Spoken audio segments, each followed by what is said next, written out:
Everyone, आज के इस सेशन में हम सॉल्व करने वाले हैं कुछ एमसीक्यूज मतलब कि मल्टीपल चॉइस क्वेश्चंस, जो कि बेस्ड होंगे क्लास 10th केमिस्ट्री के first chapter chemical reactions and equations पे। अब देखो, ये वाला चैप्टर हमने बहुत अच्छी तरीके से पढ़ लिया है और तो और अपने एग्जाम पॉइंट ऑफ व्यू से इस चैप्टर को हमने अच्छी तरीके से रिवाइज भी कर लिया है। तो अब बारी आती है इस चैप्टर से रिलेटेड कुछ क्वेश्चंस को सॉल्व करने की। तो जैसे कि आप सभी को पता है कि सीबीएसई वाले अलग अलग पैटर्न के सवाल पूछते हैं बोर्ड एग्जाम्स में। तो आज के सेशन में हम क्वेश्चंस के कौन से पैटर्न को डील करने वाले हैं, तो वो पैटर्न होगा एमसीक्यूज का। आज के सेशन में हम देखेंगे कि एमसीक्यूज को हम कैसे सॉल्व करते हैं। तो चलिए जल्दी से आज के इस सेशन को हम स्टार्ट कर लेते हैं। So this is Vibhuti Khare, welcome to Magnet Brains, जहाँ पे आपको सभी चैप्टर्स के वीडियो लेक्चर्स मिलने वाले हैं बिल्कुल फ्री ऑफ कॉस्ट। यानी कि मैग्नेट ब्रेन्स में आपको 2 चैप्टर्स पढ़ने के बाद किसी भी तरह का पेमेंट करने की या पैकेज परचेज करने की रिक्वायरमेंट बिल्कुल भी नहीं है, क्योंकि मैग्नेट ब्रेन्स आप सब तक पहुंचा रहा है क्वालिटी एजुकेशन बिल्कुल फ्री ऑफ कॉस्ट। तो इसी अच्छी बात से हम स्टार्ट कर लेते हैं आज का हमारा ये सेशन, जहाँ पे हम सॉल्व करेंगे कुछ एमसीक्यूज। अब कुछ बच्चों के दिमाग में ये आएगा कि मैम आखिर हम एमसीक्यूज का पैटर्न क्यों देख रहे हैं। तो इसका जवाब बहुत ही सिंपल सा है। एमसीक्यूज का जो पैटर्न है वो आपके एग्जाम में आएगा और 100% आएगा। क्यों, देखो मैं आपको बताती हूँ। इस बार का जो आपका क्लास 10th का साइंस का पेपर होगा, जब आप उस पेपर को हाथ में लोगे, जब आप उसको रीड करना स्टार्ट करोगे, तो सबसे पहला आपके पास जो सेक्शन आएगा वो होगा सेक्शन ए। ठीक है, जब आप अपना क्वेश्चन पेपर देखोगे, रीड करोगे, तो सबसे पहले आपके पास कौन सा सेक्शन आने वाला है, सेक्शन ए आने वाला है। सवाल ये है कि ये सेक्शन ए कितने मार्क्स का है, तो ये है टोटल 20 मार्क्स का। कितने मार्क्स का है ये, 20 मार्क्स का है। ठीक है, इस सेक्शन में आपसे कुछ सवाल पूछे जाएंगे और हर एक सवाल कितने मार्क्स कैरी करेगा, 1 मार्क। ठीक है, इस सेक्शन में आपसे जितने भी सवाल पूछे जाएंगे, हर एक सवाल, हर एक क्वेश्चन का आप बोल सकते हो कि कितने मार्क्स वो कैरी करने वाला है, 1 मार्क। ठीक है, तो 1 मार्क के आपके पास यहाँ पे बहुत सारे सवाल आने वाले हैं। पूरा सेक्शन कितने मार्क्स का है, टोटल 20 मार्क्स का, और हर एक क्वेश्चन कितने मार्क्स का आएगा, 1 मार्क का आएगा। ठीक है, अब इस सेक्शन में आपको 3 अलग अलग पैटर्न के क्वेश्चन आपको देखने को मिलेंगे। पहला पैटर्न किसका होगा, पहला पैटर्न होगा एमसीक्यूज का। ठीक है, इसके बाद में दूसरा पैटर्न आप बोल सकते हो कि होने वाला है वेरी शॉर्ट क्वेश्चंस का, यानी कि ऐसे सवाल जिनके जवाब आपको या तो एक वर्ड या एक सेंटेंस में देने होंगे। फिर इसके बाद में आपके पास इसमें असर्शन रीजन टाइप क्वेश्चंस भी आएंगे। तो जरूरी नहीं है कि इसी सीक्वेंस में आए, है ना। पहले हो सकता है कि आपके पास वेरी शॉर्ट क्वेश्चंस आ जाएं, असर्शन रीजन आ जाए, इसके बाद में एमसीक्यूज आ जाए। तो सीक्वेंस के ऊपर हमें नहीं जाना है, हमें तो सिर्फ ये पता करना है कि सेक्शन ए में हमारे पास कौन कौन से पैटर्न आने वाले हैं। तो हमारे पास एमसीक्यूज का पैटर्न आएगा, हमारे पास वेरी शॉर्ट क्वेश्चंस का पैटर्न आएगा, हमारे पास असर्शन रीजन टाइप या इसका एक पैटर्न आने वाला है। ठीक है, तो 100% आपके सिलेबस में, आपके एग्जाम में एमसीक्यूज आने वाले हैं। तो एज अ टीचर मेरी रिस्पॉन्सिबिलिटी ये बनती है कि मैं आपको बताते जाऊँ कि कौन से चैप्टर में कौन कौन से ऐसे टॉपिक्स हैं जिनके ऊपर एमसीक्यूज अच्छे लेवल के बन सकते हैं। ठीक है, तो चलो एक काम करते हैं, चैप्टर को तो हमने पढ़ ही लिया है, अब फटाफट से इस चैप्टर पे बेस्ड कुछ एमसीक्यूज को हम सॉल्व कर लेते हैं। तो जैसे कि हमारे पास फर्स्ट क्वेश्चन है, reaction of magnesium with air is. एक आपको स्टेटमेंट दिया रहेगा, एक सवाल दिया रहेगा, और उस सवाल के आपके पास 4 ऑप्शंस होंगे। ठीक है, जैसे कि यहाँ पे सवाल पूछा गया है कि जब मैग्नीशियम एयर के साथ रिएक्शन करता है तो क्या होता है। ऑप्शन ए, ये एक एक्सोथर्मिक रिएक्शन होती है। ऑप्शन बी, ये एक एंडोथर्मिक रिएक्शन होती है। ऑप्शन सी, ये एक रिवर्सिबल रिएक्शन होती है, या ऑप्शन डी, ये एक सब्स्टिट्यूशन रिएक्शन होती है। ठीक है, तो इन सभी चारों ऑप्शंस में से आपको एक अच्छा ऑप्शन, एक सही ऑप्शन चूज करना है, जो कि क्या हो, आपके सवाल का जवाब हो। तो हम सभी को पता है भाई, ये जो हमने चैप्टर पढ़ा था केमिकल रिएक्शंस एंड इक्वेशंस वाला, उसमें हमने देखा था कि जो रिएक्शंस होती हैं, आप बोल सकते हो कि बेसिकली इस चैप्टर में हमने केमिकल रिएक्शंस के बारे में ही पढ़ा था, है ना। वहाँ पे मैंने आपको समझाया था कि भाई रिएक्शंस जो होती हैं वो 2 टाइप की होती हैं। एक होती है एक्सोथर्मिक रिएक्शन और एक होती है एंडोथर्मिक रिएक्शन। ठीक है, एक्सोथर्मिक रिएक्शन में हम बोलते हैं कि बहुत ज़्यादा हीट एनर्जी क्या होती है, रिलीज होती है। जब भी कोई रिएक्शन होगी और अगर उसमें बहुत ज़्यादा हीट एनर्जी इवॉल्व हो रही है, रिलीज हो रही है, इसका मतलब क्या कि वो एक एक्सोथर्मिक रिएक्शन है। अगर मैं बात करूँ एंडोथर्मिक रिएक्शंस की, तो एंडोथर्मिक रिएक्शंस वो होती हैं जिसमें कि आपको हीट एनर्जी पहले सप्लाई करनी पड़ती है। ठीक है, एक्सो मतलब क्या, बाहर, तो बाहर क्या निकल रहा है, हीट एनर्जी। आप इसको ऐसे याद रख सकते हो कि एक्सोथर्मिक रिएक्शंस मतलब क्या, कि ऐसी रिएक्शंस जिसमें बहुत ज़्यादा हीट एनर्जी लिबरेट होती है, रिलीज होती है। और एंडो मतलब क्या, एंडो का मतलब होता है अंदर। तो एक ऐसी रिएक्शन जहां पे आपको हीट एनर्जी अंदर देनी पड़े, उन्हें हम कहते हैं, या उस रिएक्शन को हम कहते हैं क्या, एंडोथर्मिक रिएक्शन। अब मैंने आपको बताया है कि हमारे पास जो मैग्नीशियम होता है, ये एयर के साथ बहुत ही बढ़िया तरीके से क्या करता है, रिएक्ट करता है। ठीक है, बेसिकली यहाँ पे जो आपसे बोला जा रहा है ना कि जो मैग्नीशियम की रिएक्शन होती है एयर के साथ, मैग्नीशियम की जो रिएक्शन है एयर के साथ, इसका मतलब क्या कि आप मैग्नीशियम को बर्न करा रहे हो। जब भी कभी ऐसा क्वेश्चन आए कि आप इस मेटल को रिएक्ट करवा रहे हो एयर के साथ, इसका मतलब क्या कि आप उस मेटल को बर्न करा रहे हो। ठीक है, तो जब मैग्नीशियम बर्न होता है, भाई एयर में क्या प्रेजेंट होता है, एयर में वैसे तो बहुत सारी गैसेस, एयर तो हम बोलते हैं कि गैसेस का मिक्सचर होता है, लेकिन हम बात करते हैं किसकी, ऑक्सीजन की।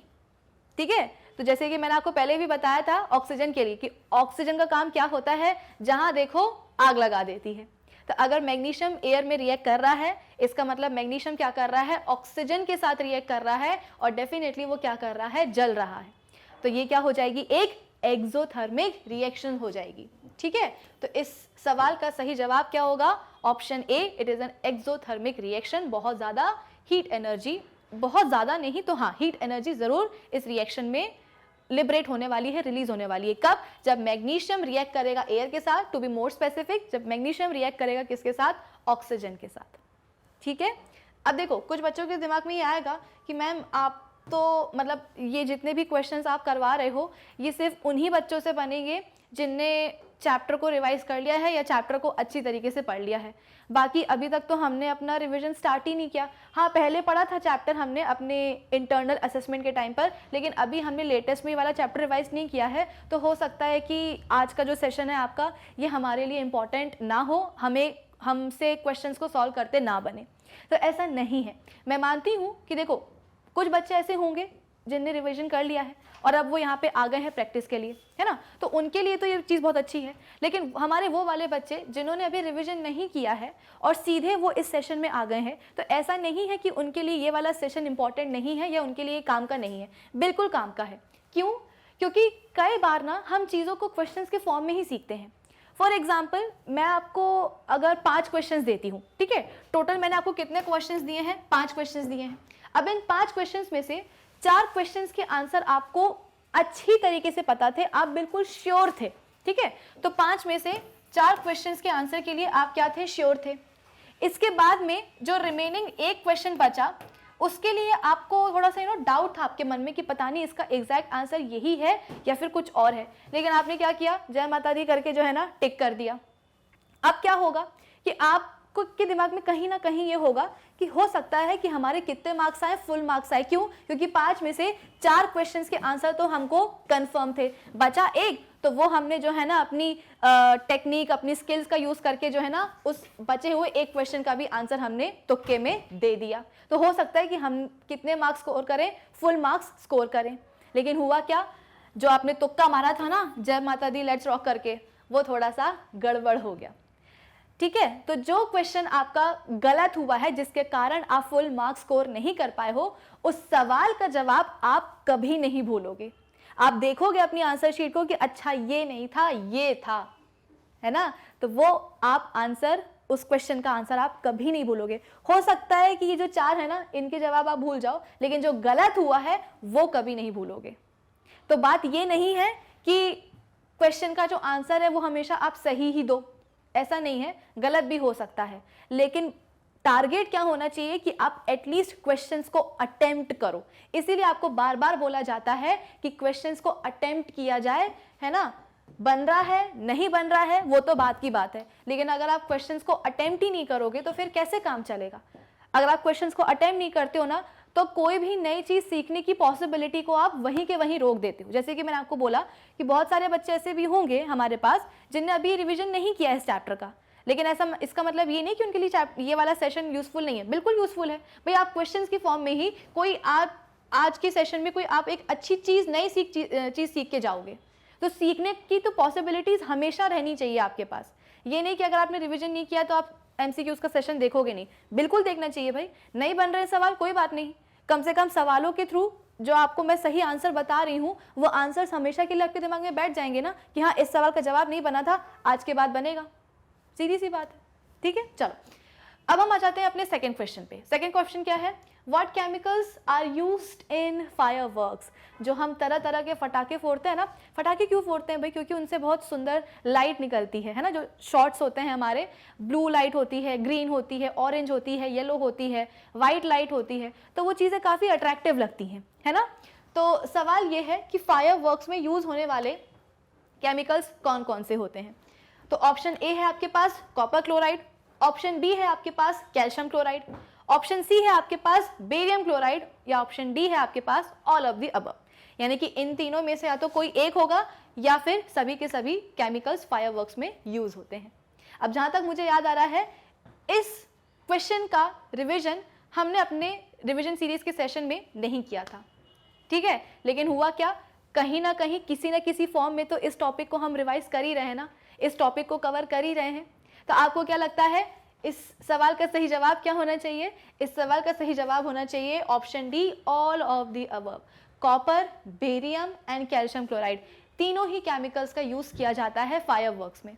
अब जरा इस इमेज को ध्यान से देखो, इस इमेज को देखकर आपको समझ में आएगा कि बेसिकली जितने भी केमिकल्स हम यहाँ पे यूज कर रहे हैं, इसके अलावा भी केमिकल्स यूज होते हैं। ऐसा नहीं कि सिर्फ यही तीन होते हैं, इसके अलावा भी कुछ केमिकल्स यूज होते हैं, ठीक है ना। और वो सर्टेन केमिकल्स कौन कौन सा कलर इंपार्ट करते हैं भाई। अगर हम बोल रहे हैं कि केमिकल का यूज हम कर रहे हैं, तो किसी ना किसी लालच के ही चलते तो हम उस केमिकल को यूज करेंगे ना। वो केमिकल कुछ हमको दे रहा होगा, इसीलिए उसको हम यूज कर रहे हैं। तो वो केमिकल हमें क्या देता है, चलो देखो इधर पे। अगर हम बात करेंगे बेरियम की, ठीक है, तो बेरियम क्लोराइड जो होता है वो बहुत ही बढ़िया सा ग्रीन कलर देता है हमारे फायरवर्क्स में, है ना। फिर इसके बाद में अगर हम बात करेंगे किसकी, कॉपर की, तो जो कॉपर है वो क्या देगा, एक बहुत ही अच्छा सा ब्लू कलर देता है हमारे फायरवर्क्स में। और अगर हम बात करेंगे कैल्शियम की, तो जो कैल्शियम है वो कौन सा कलर देता है, कैल्शियम क्लोराइड, ये देता है ऑरेंज कलर। तो अब आपके पास ना सिर्फ आपको ये पता है कि कौन कौन से केमिकल्स यूज होते हैं फायरवर्क्स में, इसके अलावा आप यहाँ पे बोल सकते हो कि स्ट्रोंशियम भी यूज होता है, लिथियम भी यूज होता है, सोडियम भी यूज होता है, ठीक है ना। तो ये सारे केमिकल्स, ये सारे एलिमेंट्स का यूज किया जाता है फायरवर्क्स में। आपको ये तो पता चल ही गया है, साथ ही साथ आपको अब ये भी पता चल गया है कि कौन सा केमिकल कौन सा कलर इंपार्ट करता है। अगर हम बात करेंगे कैल्शियम क्लोराइड की, तो ये क्या करता है, ऑरेंज कलर, जो ऑरेंज कलर की लाइट आपको दिखाई देती है ना अपने फायरवर्क्स में, क्यों दिखाई देती है, क्योंकि फायरवर्क्स में डाला होता है कैल्शियम क्लोराइड। और कैल्शियम क्लोराइड क्या होता है, एक केमिकल होता है, ठीक है। जब ये रिएक्शन करेगा, आप जाकर के अपने फटाकों में आग लगाओगे, आग पकड़ेगा, तो ये कौन सी लाइट, कौन से कलर की लाइट देगा, वो देगा ऑरेंज कलर की लाइट, ठीक है। अगर हम बात करें किसकी, कॉपर की, तो कॉपर क्लोराइड जो होता है, जब वो रिएक्ट करेगा ऑक्सीजन के साथ, या आप बोल सकते हो कि जब वो जलेगा तो कौन सा कलर इंपार्ट करेगा, कौन से कलर की लाइट इंपार्ट करेगा, ब्लू कलर की। तो आपको जो फायरवर्क्स में ब्लू कलर दिखाई देता है वो किसकी वजह से दिखाई देता है, वो देता है कॉपर क्लोराइड की वजह से, ठीक है। फिर इसके बाद में आपको अपने फायरवर्क्स में जो ग्रीन कलर दिखाई देता है वो किसकी वजह से दिखाई देता है, वो दिखाई देता है आपको बेरियम क्लोराइड की वजह से। तो अब आपको ना सिर्फ ये पता चला कि कौन कौन से केमिकल्स यूज होते हैं फायरवर्क्स में, आपको ये भी पता चला कि वो केमिकल्स कौन से कलर की लाइट इंपार्ट करते हैं, ठीक है। चलो अब इसके बाद में हम बात करते हैं अपने नेक्स्ट क्वेश्चन की। When a magnesium ribbon is burned in air the ash formed is.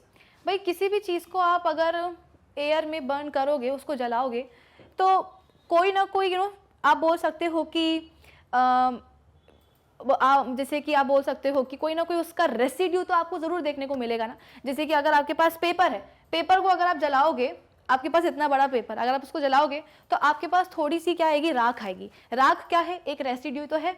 अगर आपके पास लकड़ी है, ठीक है, अगर आप लकड़ी को जलाओगे तो आपके पास क्या आएगी, राख आएगी। तो ये जो राख बन रही है, चाहे पेपर की चाहे लकड़ी की, ये क्या है, एक रेसिड्यू तो है। सिमिलरली जब आप एक मैग्नीशियम के रिबन को जलाओगे, देखो मैग्नीशियम रिबन की जो बर्निंग होती है, जो उसका रिएक्शन होता है एयर के साथ, वो बड़ा सुंदर होता है। करके नहीं देखना है ना, आपको करने की जरूरत नहीं है, यहाँ पे मैं आपको दिखा दे रही हूँ। तो यहाँ पे आपको क्लियरली दिखाई दे रहा होगा कि एक मैग्नीशियम रिबन था। मैग्नीशियम रिबन का मतलब क्या होता है, मैग्नीशियम मेटल की एक पतली सी पट्टी, ठीक है। तो जब हमने मैग्नीशियम रिबन को या मैग्नीशियम की पतली पट्टी को हमने जलाया, तो देखो कितनी सुंदर व्हाइट लाइट आती है। जैसे कि आपकी ट्यूबलाइट की होती है ना वाइट लाइट, सिमिलरली जब आप मैग्नीशियम रिबन को जलाते हो तो एक बहुत ही सुंदर सी क्या होती है, वाइट लाइट निकलती है, ठीक है। और साथ ही साथ हम बोलते हैं कि अब जब कोई चीज़ जल रही है तो कुछ ना कुछ उसका रेसिड्यू भी तो बनेगा। व्हाइट लाइट आपको दिखाई दी होगी, यहाँ पे कितनी सुंदर बनी है, ब्रिलियंट व्हाइट लाइट में मैग्नीशियम रिबन बर्न करता है, और जब ये बर्न करता है तो कुछ ना कुछ रेसिड्यू भी निकलता है। तो सवाल यही है कि जब मैग्नीशियम रिबन हवा में जलेगा तो जो ऐश बनेगी, है ना, वो जो ऐश बनेगी वो कौन से कलर की होगी? तो आपको इसका जवाब देना होगा ऑप्शन बी, यानी कि वाइट। ऐसा क्यों होता है? कहीं ना कहीं मैंने आपको ये चीज़ रिवाइज करवाई है। कैसे? अभी वो भी हम देखेंगे क्वेश्चन के फॉर्म में। अभी के लिए आप ये समझ लो कि मैग्नीशियम रिबन जब एयर में बर्न करता है तो रेसिड्यू, यानी कि आप बोल सकते हो कि ऐश बनती है, राख बनती है, और वो जो ऐश है वो कौन से कलर की होती है? वो होती है वाइट कलर की। क्यों होती है वाइट कलर की? वैसे तो मैंने आपको बताया है, लेकिन हाँ, इस चीज़ को हम फिर से एक बार रिवाइज करेंगे। चलो, फिर इसके बाद में colour of magnesium oxide. Magnesium oxide का कलर क्या होता है? मैग्नीशियम ऑक्साइड का कलर होता है ऑप्शन ए, वाइट। कैसे पता? मैंने रिवाइज करवाया है ना आपको केमिकल रिएक्शंस एंड इक्वेशंस में, जब हम वैरायटी ऑफ इक्वेशंस के बारे में पढ़ रहे थे, रिएक्शंस के बारे में पढ़ रहे थे, वहाँ पे मैंने आपको एक्सप्लेन किया था कि जब मैग्नीशियम ऑक्साइड की फॉर्मेशन की बारी आती है तो मैग्नीशियम ऑक्साइड का जो कलर है वो कैसा होता है? वाइट कलर का होता है, ठीक है। तो कंफ्यूज मत होना कि पिंक होगा, ग्रे होगा, ब्लू होगा, ये सब छोड़ो, व्हाइट कलर का होता है मैग्नीशियम ऑक्साइड का कलर, ठीक है। चलो, फिर इसके बाद में नेक्स्ट क्या है? If magnesium is gently heated it forms. अगर मैग्नीशियम को हम बहुत ही जेंटली, यानी कि बहुत ही प्यार और मोहब्बत के साथ अगर उसको हम हीट करेंगे, यानी कि उसको अगर हम जलाएंगे, तो क्या बनेगा? वो बनेगा मैग्नीशियम ऑक्साइड। मैंने आपको क्या सिखाया है? मैंने आपको ये सिखाया ना कि जब भी आपके सामने एक सवाल है कि आपके पास एक सब्सटेंस है, उसको आप क्या कर रहे हो? उसको आप एयर के साथ रिएक्ट करवा रहे हो। तो एयर में वैसे आई नो बहुत सारी गैसेस प्रेजेंट होती हैं, लेकिन मेजरली हम बात किसकी करते हैं? ऑक्सीजन की बात करते हैं। तो अगर आपके सामने ये सवाल है कि एक सब्सटेंस है जो कि एयर में बर्न हो रहा है या एयर के साथ रिएक्ट कर रहा है, इसका मतलब क्या? कि डेफिनेटली उसका जो रिएक्शन है वो किसके साथ हो रहा है? ऑक्सीजन के साथ ही हो रहा है। ऐसा नहीं है, बाकी गैसेस के साथ भी हो सकते हैं, जैसे कि एयर में तो हम बोलते हैं कि मॉइस्चर भी प्रेजेंट होता है ना, लेकिन मोस्ट ऑफ द टाइम आप यहाँ पे कंसिडर कर सकते हो कि अगर कोई सब्सटेंस एयर में रिएक्ट कर रहा है या एयर में जो है ना बर्न कर रहा है, तो डेफिनेटली वहाँ पे कौन है? ऑक्सीजन है। और ऑक्सीजन क्या करती है? ऑक्सीजन, जैसे कि आपके पास एक मेटल है, ठीक है, मेटल जाकर के क्या कर रहा है? मेटल से जाकर के एक ऑक्सीजन है, वो क्या कर रही है? उससे जाकर के चिपक रही है। तो यहाँ पे क्या हो रहा है? उस मेटल में ऑक्सीजन का एडिशन हो रहा है, और ऑक्सीजन के एडिशन को हम क्या कहते हैं? ऑक्सीजन के एडिशन को हम कहते हैं ऑक्सीडेशन रिएक्शन। भाई हमारे पास यहाँ पे क्या था? मैग्नीशियम था, और उस मैग्नीशियम में हो क्या रहा था? ऑक्सीजन ला करके आप ऐड कर रहे थे, तो वहाँ पे क्या हो गई? एक ऑक्सीडेशन की रिएक्शन हो गई। और मेटल जब ऑक्सीजन के साथ रिएक्ट करता है तो क्या बनाता है? वो बनाता है मेटल ऑक्साइड। कौन सा मेटल है हमारे पास? मैग्नीशियम है। तो जब मैग्नीशियम ऑक्सीजन के साथ रिएक्ट करेगा तो क्या बना लेगा? वो बना लेगा मैग्नीशियम ऑक्साइड। इस मैग्नीशियम ऑक्साइड का कलर क्या होता है? अभी अभी जो हमने इसके पहले सवाल किया था सॉल्व, उसमें हमने क्या देखा था कि मैग्नीशियम ऑक्साइड का कलर क्या होता है? व्हाइट कलर का होता है, ठीक है।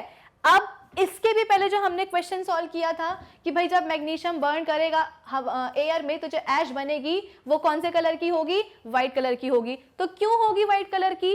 क्योंकि जब मैग्नीशियम एयर में बर्न करता है, जब वो ऑक्सीजन के साथ रिएक्शन करता है, तो वो क्या बनाता है? वो बनाता है मैग्नीशियम ऑक्साइड, और मैग्नीशियम ऑक्साइड का कलर क्या होता है? व्हाइट कलर का होता है। तो ये जो आपको ऐश मिल रही है ना, जो आपको राख मिल रही है मैग्नीशियम को रिबन को जला करके, है ना, वो ऐश और कोई नहीं, वो है मैग्नीशियम ऑक्साइड। इसीलिए मैंने आपको बोला था कि सब चीज़ें हम ऑलरेडी पढ़ चुके हैं, बस क्वेश्चंस के फॉर्म में इनको हम रिवाइज कर रहे हैं।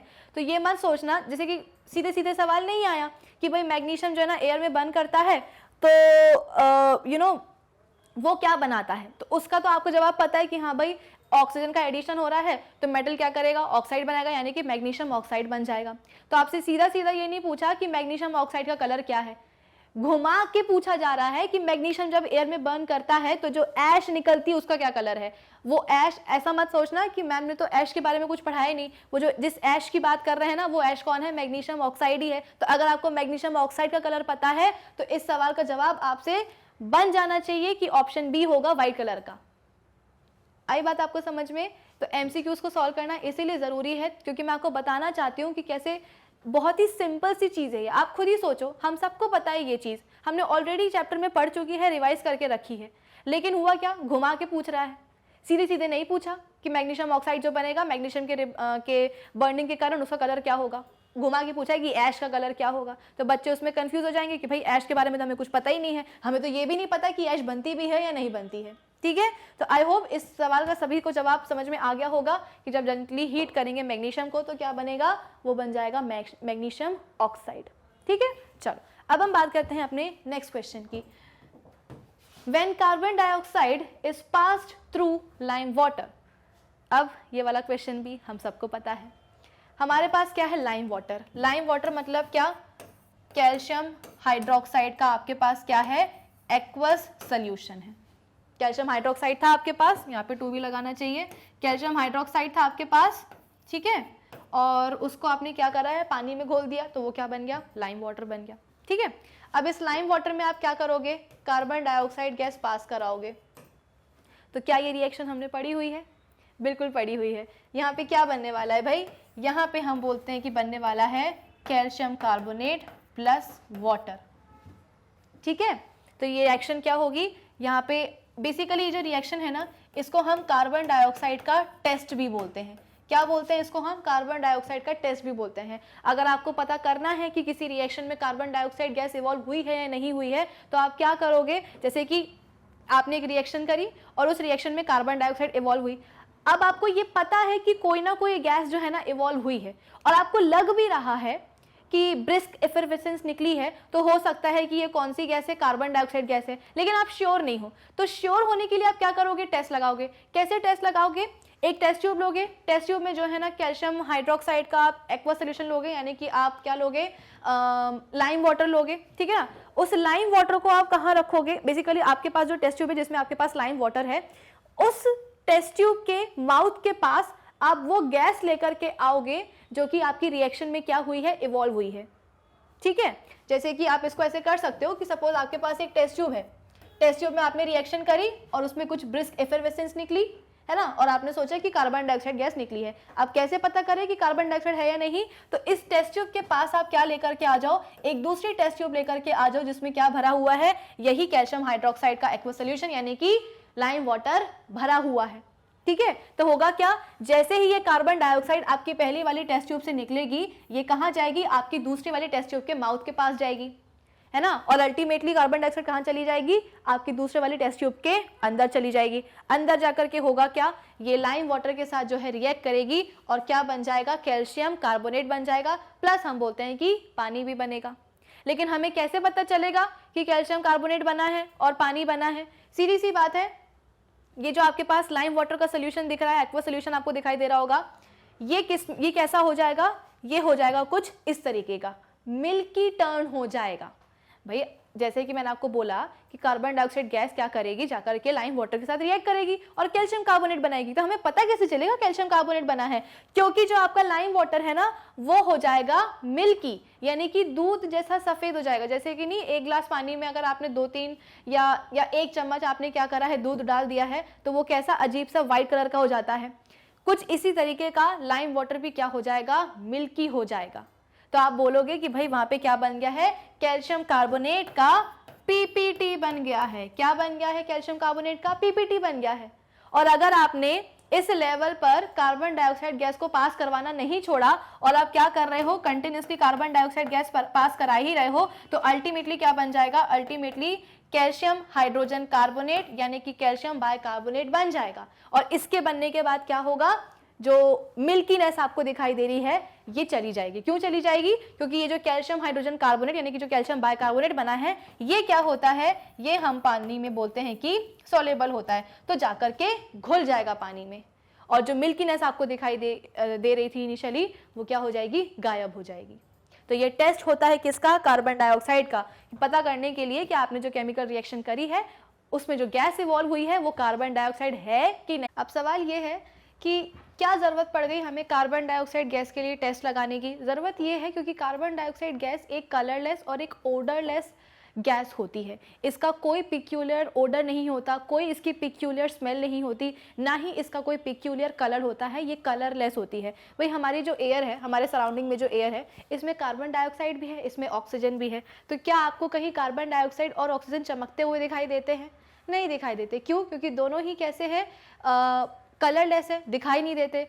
और जब ऑक्सीजन को हम इनहेल करते हैं तो ऐसा होता है क्या कि ऑक्सीजन को जब हम इनहेल करते हैं तो कोई ऐसा लगता है कि हम एक खुशबू या किसी एक पर्टिकुलर स्मेल को हम क्या कर रहे हो, इनहेल कर रहे हो। ऐसा हम कभी रियलाइज नहीं करते। क्यों नहीं करते हैं? क्योंकि ऑक्सीजन का कोई ओडर होता ही नहीं, कोई उसकी स्मेल होती ही नहीं है। तो जब गैसेस कलरलेस हो, जब गैसेस ओडरलेस हो, तो कोई ना कोई कंफर्मेटरी टेस्ट तो होना चाहिए ना, ये पता करने के लिए कि हाँ भाई एग्जैक्टली यही गैस रिलीज हुई है या यही गैस लिबरेट हुई है।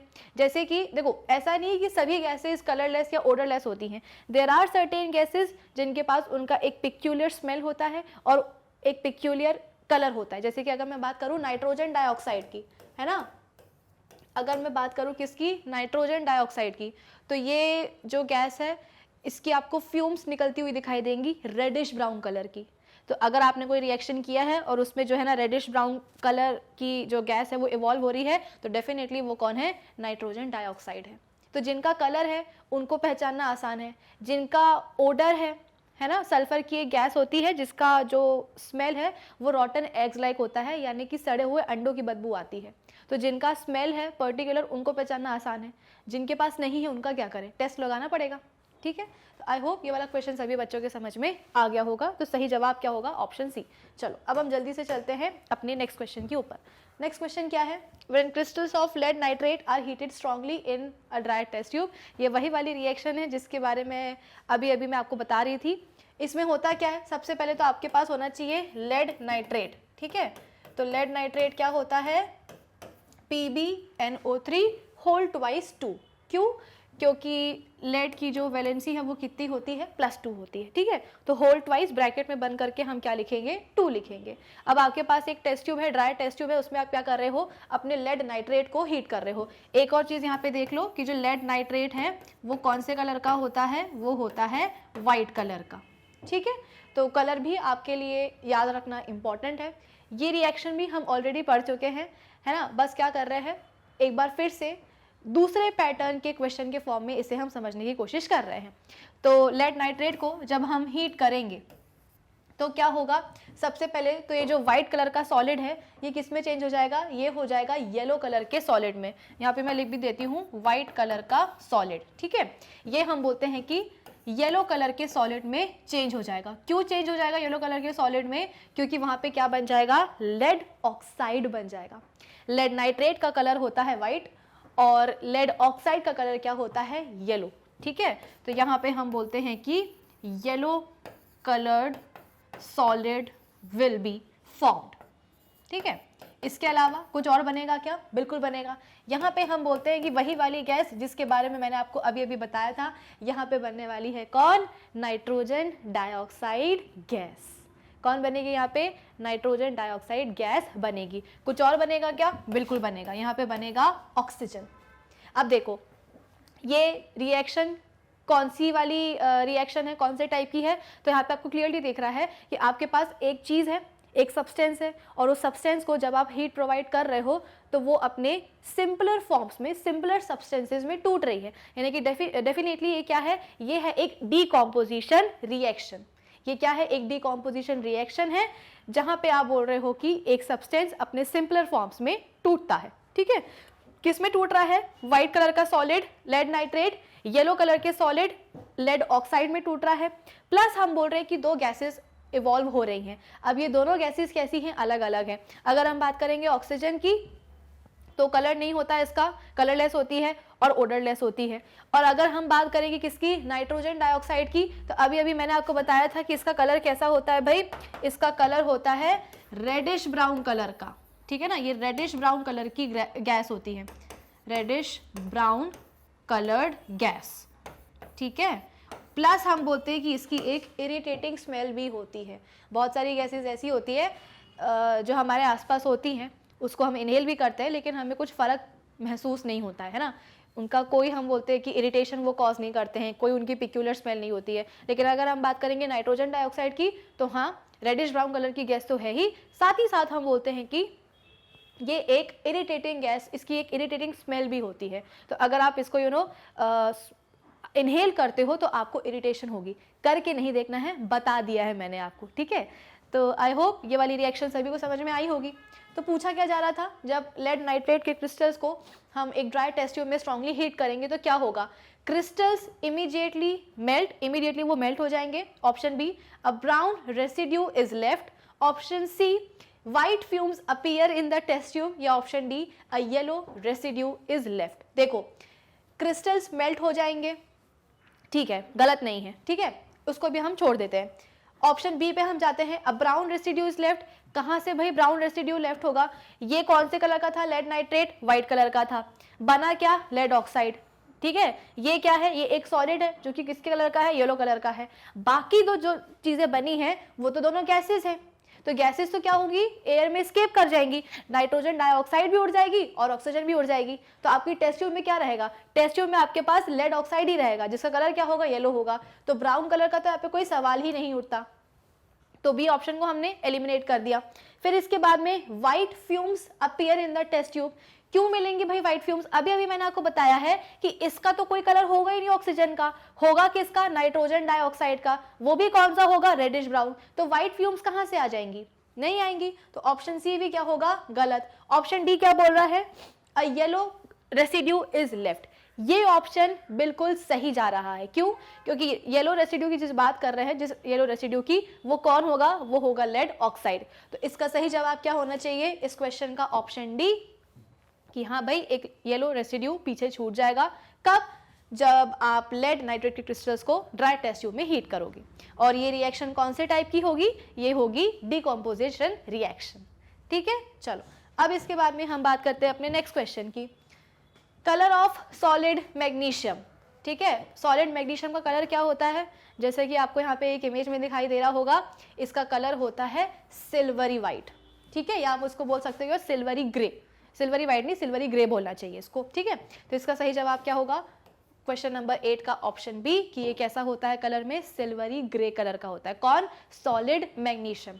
सवाल ये है कि मैम क्या इस तरह के सवाल भी आते हैं कि इस मेटल का कलर क्या है, जैसे कि मैंने आपको बताया था जब हम वन शॉट सेशन ले रहे थे कि प्योर कॉपर का कलर क्या होता है, कॉपर सॉलिड का कलर क्या होता है, जब कॉपर ऑक्साइड बनता है तो उसका कलर क्या होता है ना। तो हाँ इस तरह के सवाल आ सकते हैं भाई। 1 मार्क के क्वेश्चन में आपसे कुछ इसी तरीके के उलझुल क्वेश्चन पूछेगा, जैसे कि अभी हमने इतने सारे क्वेश्चंस को जो ना डिस्कस किया है कि मैग्नीशियम जब बर्न कर रहा है तो क्या बनेगा, ऐश का क्या कलर होगा, मैग्नीशियम ऑक्साइड का क्या कलर होगा, ये कुछ इस तरीके के सवाल आ सकते हैं। तो क्वेश्चंस के फॉर्म में इनको हम रिवाइज कर ले रहे हैं, एक बार पढ़ ले रहे हैं कि मैग्नीशियम ऑक्साइड का कलर क्या होता है। पिक्चर इसीलिए लगाई है ताकि आप पिक्चर के फॉर्म में इमेज आपके दिमाग में जो है ना बैठ जाए, और अगर सवाल आ जाए एग्जाम में कि मैग्नीशियम या बोल सकते हो कि प्योर मैग्नीशियम का या मैग्नीशियम सॉलिड का कलर क्या होता है, तो ये आपके दिमाग में हमेशा के लिए आ जाए, तुरंत आपके दिमाग में क्लिक करे कि हाँ ऐसी इमेज तो हमने देखी थी और मैम ने बताया था कि ये कलर कौन सा होता है, ये होता है सिल्वर ग्रे, ठीक है। आई होप ये वाला क्वेश्चन सभी को समझ में आया होगा। चलो अब हम बात करते हैं अपने नेक्स्ट क्वेश्चन की। नेक्स्ट क्वेश्चन क्या है, in writing chemical equations inclusion of state symbols shall be done while. यहाँ पे बोला जा रहा है कि जब केमिकल इक्वेशंस को लिखा जाता है तो जो स्टेट सिंबल्स हैं उनको कब शामिल किया जाता है। स्टेट सिंबल मतलब क्या, कि जो भी आपने रिएक्टेंट्स लिए हैं वो कौन सी अपने फिजिकल स्टेट में थे, वो गैसियस स्टेट में थे, वो लिक्विड स्टेट में थे, या फिर वो सॉलिड स्टेट में थे। फिर इसके बाद में रिएक्टेंट्स जब रिएक्ट करते हैं उनसे जो भी प्रोडक्ट वगैरह बनते हैं उन प्रोडक्ट्स का भी क्या फिजिकल स्टेट है, कि सपोज अगर आपने 2 गैसेज ली हैं, है ना, उन गैसेस को आपने क्या करा है, कंबाइन करवाया, उनके बीच में रिएक्शन करवाई है। फिर उन दोनों ही गैसेस के रिएक्शन से जो प्रोडक्ट बनेगा वो प्रोडक्ट अपने कौन से फिजिकल स्टेट में अपीयर हुआ है, वो सॉलिड है, लिक्विड है, या फिर वो क्या बन गया है, एक तीसरी नई गैस बन गया है। तो जो भी फिजिकल स्टेट है, फिजिकल स्टेट के हम सिंबल्स यूज करते हैं केमिकल इक्वेशंस में, और फिजिकल स्टेट्स को मेंशन करना केमिकल इक्वेशन में ज़रूरी होता है, क्योंकि तभी आप एग्जामिनर तक अपना पॉइंट जो है ना क्लियर कर पाओगे कि हाँ हमें पता है कि रिएक्टेंट्स मिलके क्या प्रोडक्ट बनाते हैं और जो रिएक्टेंट्स लिए गए हैं वो कौन से फिजिकल स्टेट में हैं और उनसे जो प्रोडक्ट बना है वो कौन से फिजिकल स्टेट में अपीयर हुआ है। तो इंक्लूड करना ज़रूरी होता है, ठीक है। तो कब किया जाता है? Option A, correct chemical formula of reactants and products are written, the equation is being balanced to fulfill the law of conservation of mass, the equation has been balanced, the chemical formula of products and reactants have been changed to bring about quick balancing। अब इस question का आप जवाब मुझे comment section में बताएंगे। ऐसा नहीं है, जो भी नेक्स्ट सेशन होगा उसमें मैं आपको क्लियर कर दूंगी कि सही आंसर मैं आपको बता दूंगी, लेकिन इस सवाल का जवाब आपको मुझे देना होगा कि मैम हम किसी भी केमिकल इक्वेशन में जो भी रिएक्टेंट्स एंड प्रोडक्ट्स के जो भी उनकी फिजिकल स्टेट्स के सिंबल्स होते हैं वो हम कब इंक्लूड करते हैं, ठीक है। तो एक हिंट दे देती हूँ कि केमिकल रिएक्शंस को बैलेंस करना बहुत इंपॉर्टेंट होता है और आपकी केमिकल इक्वेशन जो है वो आप बोल सकते हो कि आखिरी स्टेज पे तभी पहुंचती है जब वो क्या हो, बैलेंस्ड हो, ठीक है। तो एक हिंट मैंने आपको दे दिया है, अब इसका जवाब मुझे बताना सवाल का कि आप कब अपनी केमिकल इक्वेशन में फिजिकल स्टेट्स के सिंबल को इंक्लूड करते हो। फाइन, चलो अब हम बात करते हैं अपने नेक्स्ट क्वेश्चन की। कंसिडर इक्वेशन, लेड है आपके पास, ठीक है। देखो यहाँ पे भी आप देख सकते हो कि बाकायदा फिजिकल स्टेट्स के सिंबल्स का जो है ना यूज किया गया है। कब किया गया है? क्या ये इक्वेशन बैलेंस्ड है इक्वेशन बैलेंस, ठीक है। चलो मैं हिंट देती जा रही हूँ, बताना आराम से सोच समझ के बताना, कोई जल्दी नहीं है। गलत होगा भी तो हो जाए, कोई चिंता की बात नहीं है। एटलीस्ट गलत होकर के आपको सही जवाब पता चलेगा और वो सही जवाब आपके दिमाग में हमेशा के लिए बैठ जाएगा, सो डोंट वरी। तो आपके पास क्या है, लेड आयंस है, आपके पास हाइड्रोक्साइड आयंस है, दोनों मिले और क्या बना दिया, लेड हाइड्रोक्साइड बना दिया। लेड हाइड्रोक्साइड कैसा बना, सॉलिड स्टेट में आया। तो ये जो प्रेसिपिटेट बना है लेड हाइड्रोक्साइड का विल बी ऑफ कौन से कलर का होगा? Option A green colour, option B blue colour, option C brown colour, option D white colour. तो इसका सही जवाब होगा क्या, व्हाइट कलर। चिंता की बात नहीं है। देखो कुछ बच्चे टेंशन में आ जाएंगे कि मैम ये सब चीजें तो हमने नहीं पढ़ी हैं। कोई बात नहीं, अभी तो कवर कर रहे हैं ना किसी फॉर्म में टॉपिक्स को कवर करना जरूरी होता है। तो यहाँ पे मैंने आपको बता दिया कि जो सॉलिड लेड हाइड्रोक्साइड होता है उसका कलर क्या होता है, व्हाइट होता है, ठीक है। एक और क्वेश्चन आपको ऐसा मिलेगा जहां पे आपसे पूछा जाएगा कि भाई कॉपर हाइड्रोक्साइड जैसे ये है ना, कॉपर हाइड्रोक्साइड का कलर क्या होता है, पीपीटी ऑफ कॉपर हाइड्रोक्साइड का। तो आपको बोलना पड़ेगा कि मैम ब्लू कलर का होता है। जैसे कि आपको यहाँ पे एक इमेज भी दिखाई दे रही होगी, ये किसकी है, ये है सॉलिड कॉपर हाइड्रोक्साइड की, यानी कि पीपीटी है कॉपर हाइड्रोक्साइड का। तो इसका कलर आपको क्या दिखाई दे रहा है, जैसे कि हमने अभी सॉलिड मैग्नीशियम की बात करी थी, है ना, उसका कलर कैसा था, सिल्वरी ग्रे था।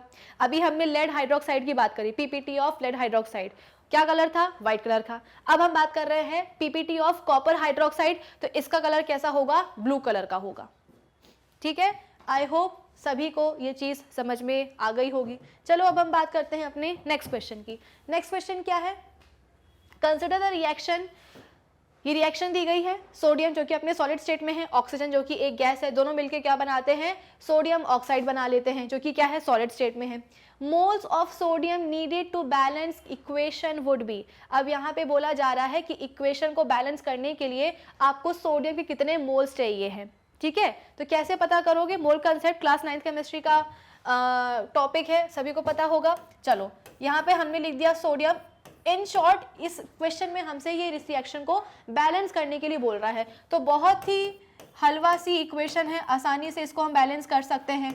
इक्वेशंस को बैलेंस करने के दोनों मेथड्स मैंने आपको सिखाए हैं। एक मैंने आपको जो ट्रेडिशनल मेथड होता है, हिट एंड ट्रायल मेथड, वो तो हमने सीखा ही है। इसके अलावा जो मैंने आपको एक ट्रिक सिखाई थी कि कैसे आप किसी भी केमिकल इक्वेशन को विद इन 30-40 सेकेंड्स आप उसको बैलेंस कर सकते हो, वो भी मैंने आपको सिखाई है। तो अगर आपको दोनों चीज़ें सीखनी हो तो जा करके आप जो हमारा सेशन है वो आप जा करके देख सकते हो, ठीक है। देखो यहाँ पे हम सबसे पहले भाई law of conservation of mass क्या बोलता है कि नंबर ऑफ मोल्स क्या होने चाहिए, बराबर होने चाहिए, है ना। अगर हमारे पास रिएक्टेंट जो सोडियम है, यहाँ पे आपको कितने इसके मोल्स दिखाई दे रहे हैं, 1 दिखाई दे रहा है। क्यों 1 दिखाई दे रहा है, क्योंकि यहाँ पे इसके बगल में कुछ नहीं लगा। कुछ नहीं लगा का मतलब क्या होता है कि यहाँ पे क्या है, 1 है। जब कुछ नहीं तो मतलब क्या है, 1 है। तो यहाँ पे आपको सोडियम के कितने मोल्स दिखाई दे रहे हैं रिएक्टेंट्स में, 1 दिखाई दे रहा है, ठीक है। अगर हम बात करेंगे प्रोडक्ट में, तो प्रोडक्ट में कितने मोल्स हैं सोडियम के? 2 हैं। क्यों? क्योंकि सोडियम के नीचे सबस्क्रिप्ट में कितना लिखा हुआ है? 2 लिखा हुआ है। इसका मतलब क्या कि प्रोडक्ट में नंबर ऑफ सोडियम के मोल्स क्या हो गए हैं? इंक्रीज हो गए हैं। होने कितने चाहिए? बराबर होने चाहिए। ये बात हुई किसकी? सोडियम की। चलो हम बात करते हैं किसकी? ऑक्सीजन की, है ना। ऑक्सीजन के यहाँ पे रिएक्टेंट्स में कितने मोल्स हैं? 2 मोल्स है। क्यों? क्योंकि यहाँ पे दिखाई दे रहा है हमको ऑक्सीजन के नीचे सबस्क्रिप्ट में कितना लिखा हुआ है? 2 दो दिख रहा है ना।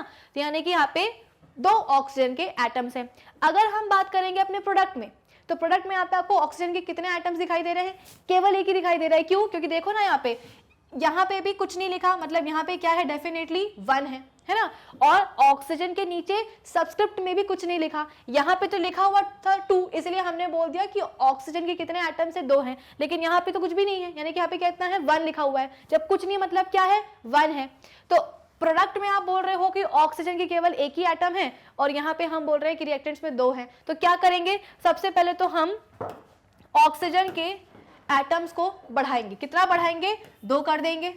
सीधी सी बात है भाई, 2 यहाँ है तो 2 प्रोडक्ट में भी होने चाहिए। तो हमने क्या किया? ऑक्सीजन के नंबर ऑफ एटम्स को कितना कर दिया? बढ़ा करके 2 कर दिया। एक ही था, बढ़ा करके हमने 2 कर दिए। तो कम से कम अपनी इस केमिकल रिएक्शन में ऑक्सीजन क्या हो गया है? बैलेंस हो गया है। अब बारी आती है सोडियम की। रिएक्टेंट में सोडियम के कितने एटम्स थे? एक ही एटम था। अगर हम बात करेंगे प्रोडक्ट की, तो कितने हो गए हैं? देखो 2 यहाँ पे, 2 यहाँ पे, कितना हो जाएगा? 2 2 जा 4 हो जाएगा, है ना। यानी कि प्रोडक्ट्स में हमारे पास सोडियम के कितने एटम्स हैं? 4 एटम्स हैं। यहाँ कितने हैं? एक ही है। तो क्या करेंगे? बढ़ा करके कितना लिख देंगे? 4 लिख देंगे। तो क्या अब हमारी रिएक्शन बैलेंस हो गई है? बिल्कुल हो गई है। सोडियम के यहाँ पे 4 एटम्स हैं, यहाँ पे भी 4 एटम्स हैं। O के यहाँ पे 2 हैं, वहां पे भी 2 हैं। हो गई हमारी केमिकल रिएक्शन बैलेंस। बहुत ही आसान थी, है ना। तो सवाल क्या था कि कितने मोल्स चाहिए हैं सोडियम के इक्वेशन को बैलेंस करने के लिए। तो आप इसका सही जवाब दोगे कि ma'am option D is the correct answer, क्योंकि 4 मोल्स चाहिए हैं सोडियम के इस केमिकल इक्वेशन को बैलेंस करने के लिए। Is that clear? चलो अब हम बात करते हैं अपने नेक्स्ट क्वेश्चन की। कंसिडर रिएक्शन, सल्फर है, ऑक्सीजन है, मिलके क्या बना रहे हैं? सल्फर ऑक्साइड डाइऑक्साइड बना रहे हैं। स्टेट द, अच्छा स्टेट हमसे पूछा गया है SO2 का। तो आपको क्या लगता है भाई, सल्फर डाइऑक्साइड क्या होती है? एक गैस होती है। सल्फर डाइऑक्साइड क्या है? It is a gas. तो यहाँ पे जो माना आपके पास जो सल्फर था वो अपने सॉलिड स्टेट में था, जो आपने ऑक्सीजन ली है वो कैसी थी? अपने गैसियस स्टेट में थी। लेकिन इनके कॉम्बिनेशन से जो SO2 बना है, यानी कि जो सल्फर डाइऑक्साइड बना है, ये क्या होगा? ये अपने गैसियस स्टेट में होगा। क्यों? क्योंकि sulphur dioxide is a gas. तो यहाँ पे हमसे सल्फर डाइऑक्साइड का स्टेट पूछा गया था, तो आप बोल दोगे कि ma'am option C is the correct answer, क्योंकि यहाँ पे जो सल्फर डाइऑक्साइड है वो क्या है? अपने गैसियस स्टेट में है, क्योंकि sulphur dioxide is a gas. ठीक है, चलो अब इसके बाद में नेक्स्ट क्वेश्चन क्या है? कंसिडर रिएक्शन P, यानी कि फॉस्फोरस है जो कि अपने सॉलिड स्टेट में है, रिएक्ट करता है किसके साथ? ऑक्सीजन के साथ, और क्या बनाता है? P4O10 बनाता है, जो कि क्या है? सॉलिड है। तो moles of O2 needed to balance equation will be. अब इस इक्वेशन को बैलेंस करने के लिए हमें किसके मोल्स पता करने हैं? ऑक्सीजन के। तो क्या करेंगे? इस सवाल में भी हमसे रिएक्शन को बैलेंस करने के लिए बोला जा रहा है। फॉस्फोरस प्लस ऑक्सीजन क्या बनेगा? P4O10 बन जाएगा। अब अगर हम बात करें अपने ऑक्सीजन की, तो रिएक्टेंट्स में ऑक्सीजन के कितने एटम्स है? 2 हैं। क्यों? क्योंकि O के नीचे क्या लिखा हुआ है? 2 लिखा हुआ है, यानी कि इसके 2 एटम्स है। किसमें? रिएक्टेंट्स में। अगर हम बात करेंगे प्रोडक्ट में, ठीक है ना, तो जो प्रोडक्ट बना है उसमें आपको ऑक्सीजन के कितने एटम्स दिखाई दे रहे हैं? 10 दिखाई दे रहे हैं। यहाँ सिर्फ 2 हैं, यहाँ कितने हो गए हैं? 10 हो गए हैं। यानी कि रिएक्टेंट्स में हमें नंबर ऑफ ऑक्सीजन एटम्स क्या करने पड़ेंगे? बढ़ाने पड़ेंगे। कैसे बढ़ा सकते हैं? चलो देख लेते हैं। हमको यहाँ पे कुछ ऐसा मल्टीप्लाई करना है कि क्या आ जाए? 10 आ जाए। भाई यहाँ पे 2 हैं, यहाँ पे 10 है, हमको यहाँ भी कितने लेकर के आने हैं? 10 लेकर के आने हैं। तो हम क्या करेंगे? कुछ ऐसा डिजिट लिखेंगे यहाँ पे कि जो कि मल्टीप्लाई 2 से मल्टीप्लाई होने के बाद कितना हो जाए? 10 हो जाए। तो होगा क्या? रिएक्टेंट्स में भी ऑक्सीजन के 10 एटम्स हो जाएंगे, और प्रोडक्ट में तो फिर है ही 10। तो यहाँ पे हम क्या मल्टीप्लाई कर सकते हैं? क्या मल्टीप्लाई करेंगे ऐसा 2 से, जो कि क्या बन जाए? 10 बन जाए। तो आपका जवाब होना चाहिए कि मैम एक काम करो ना, इतनी टेंशन लेने की क्या जरूरत है, 5 लिख दो यहाँ पे। तो 5 2 कितना होता है? 10 होता है। तो कुल मिलाकर के अब रिएक्टेंट्स में भी O के कितने एटम्स हो गए? 10 हो गए, और प्रोडक्ट में तो था ही ऑक्सीजन के 10 एटम्स। यानी कि अब हमारी रिएक्शन क्या हो गई है? बैलेंस हो गई है क्या? नहीं, अभी नहीं हुई है। क्यों? क्योंकि अभी हमने फॉस्फोरस को तो बैलेंस किया ही नहीं ना, सिर्फ और सिर्फ 5 लगाने के बाद ऑक्सीजन के एटम्स को हमने बैलेंस कर लिया। अब प्रोडक्ट में हम बोल रहे हैं कि फास्फोरस के कितने एटम्स है, 4 है, यहाँ पे तो केवल एक ही था, तो हमने यहाँ भी क्या करा, 4 लगा दिया। ठीक है, जब कुछ नहीं लिखा उसका मतलब क्या, वहाँ पे 1 है, यहाँ पे कुछ नहीं लिखा था, यहाँ पे कुछ नहीं लिखा था, इसका मतलब यहाँ पे फास्फोरस तो मिट ही गया, चलो फिर से बना देते हैं। फास्फोरस का हम बोलते हैं कि यहाँ पे केवल एक ही एटम था, लेकिन हमने क्या किया, हमने बैलेंस किया और यहाँ पे 4 एटम्स लगा दिए। तो अब हो गई है क्या, हमारी केमिकल इक्वेशन बैलेंस। पूछा क्या गया था, कितने ऑक्सीजन के मोल्स चाहिए हैं, तो दिखाई दे रहा है यहाँ पे हमको 5 चाहिए, तो इस सवाल का सही जवाब क्या होगा, ऑप्शन सी 5। ठीक है, चलो अब इसके बाद में हम आते हैं अपने नेक्स्ट क्वेश्चन पे। Consider reaction sodium plus O2, जो कि क्या दे रहा है, सोडियम ऑक्साइड दे रहा है। अब moles of oxygen needed to balance chemical equation are. पहले हमसे क्या पूछा गया था, हमसे पूछा गया था कि सोडियम के कितने मोल्स चाहिए हैं केमिकल इक्वेशन को बैलेंस करने के लिए। अब हमसे पूछ रहा है कि ऑक्सीजन के कितने एटम्स चाहिए हैं। चलो देख लेते हैं फिर से। तो सोडियम हो गया प्लस हम बोलते हैं कि O2 हो गया, क्या बन जाएगा, सोडियम ऑक्साइड बन जाएगा। ठीक है, O के यहाँ पे कितने एटम्स है, 2, यहाँ पे कितने हैं, एक ही है, तो क्या करेंगे, मल्टीप्लाई कर देंगे 2। और सोडियम यहाँ पे कितने हैं, एक ही, यहाँ पे कितने हो गए, 4 हो गए, तो यहाँ पे भी हम मल्टीप्लाई कर देंगे कितना, 4। ठीक है, पूछा क्या गया है मोल्स ऑफ ऑक्सीजन के बारे में, तो यहाँ पे आप बोल सकते हो कि भाई केमिकल इक्वेशन को बैलेंस करने के लिए यहाँ पे हमें 2 मोल्स ऑफ ऑक्सीजन चाहिए है।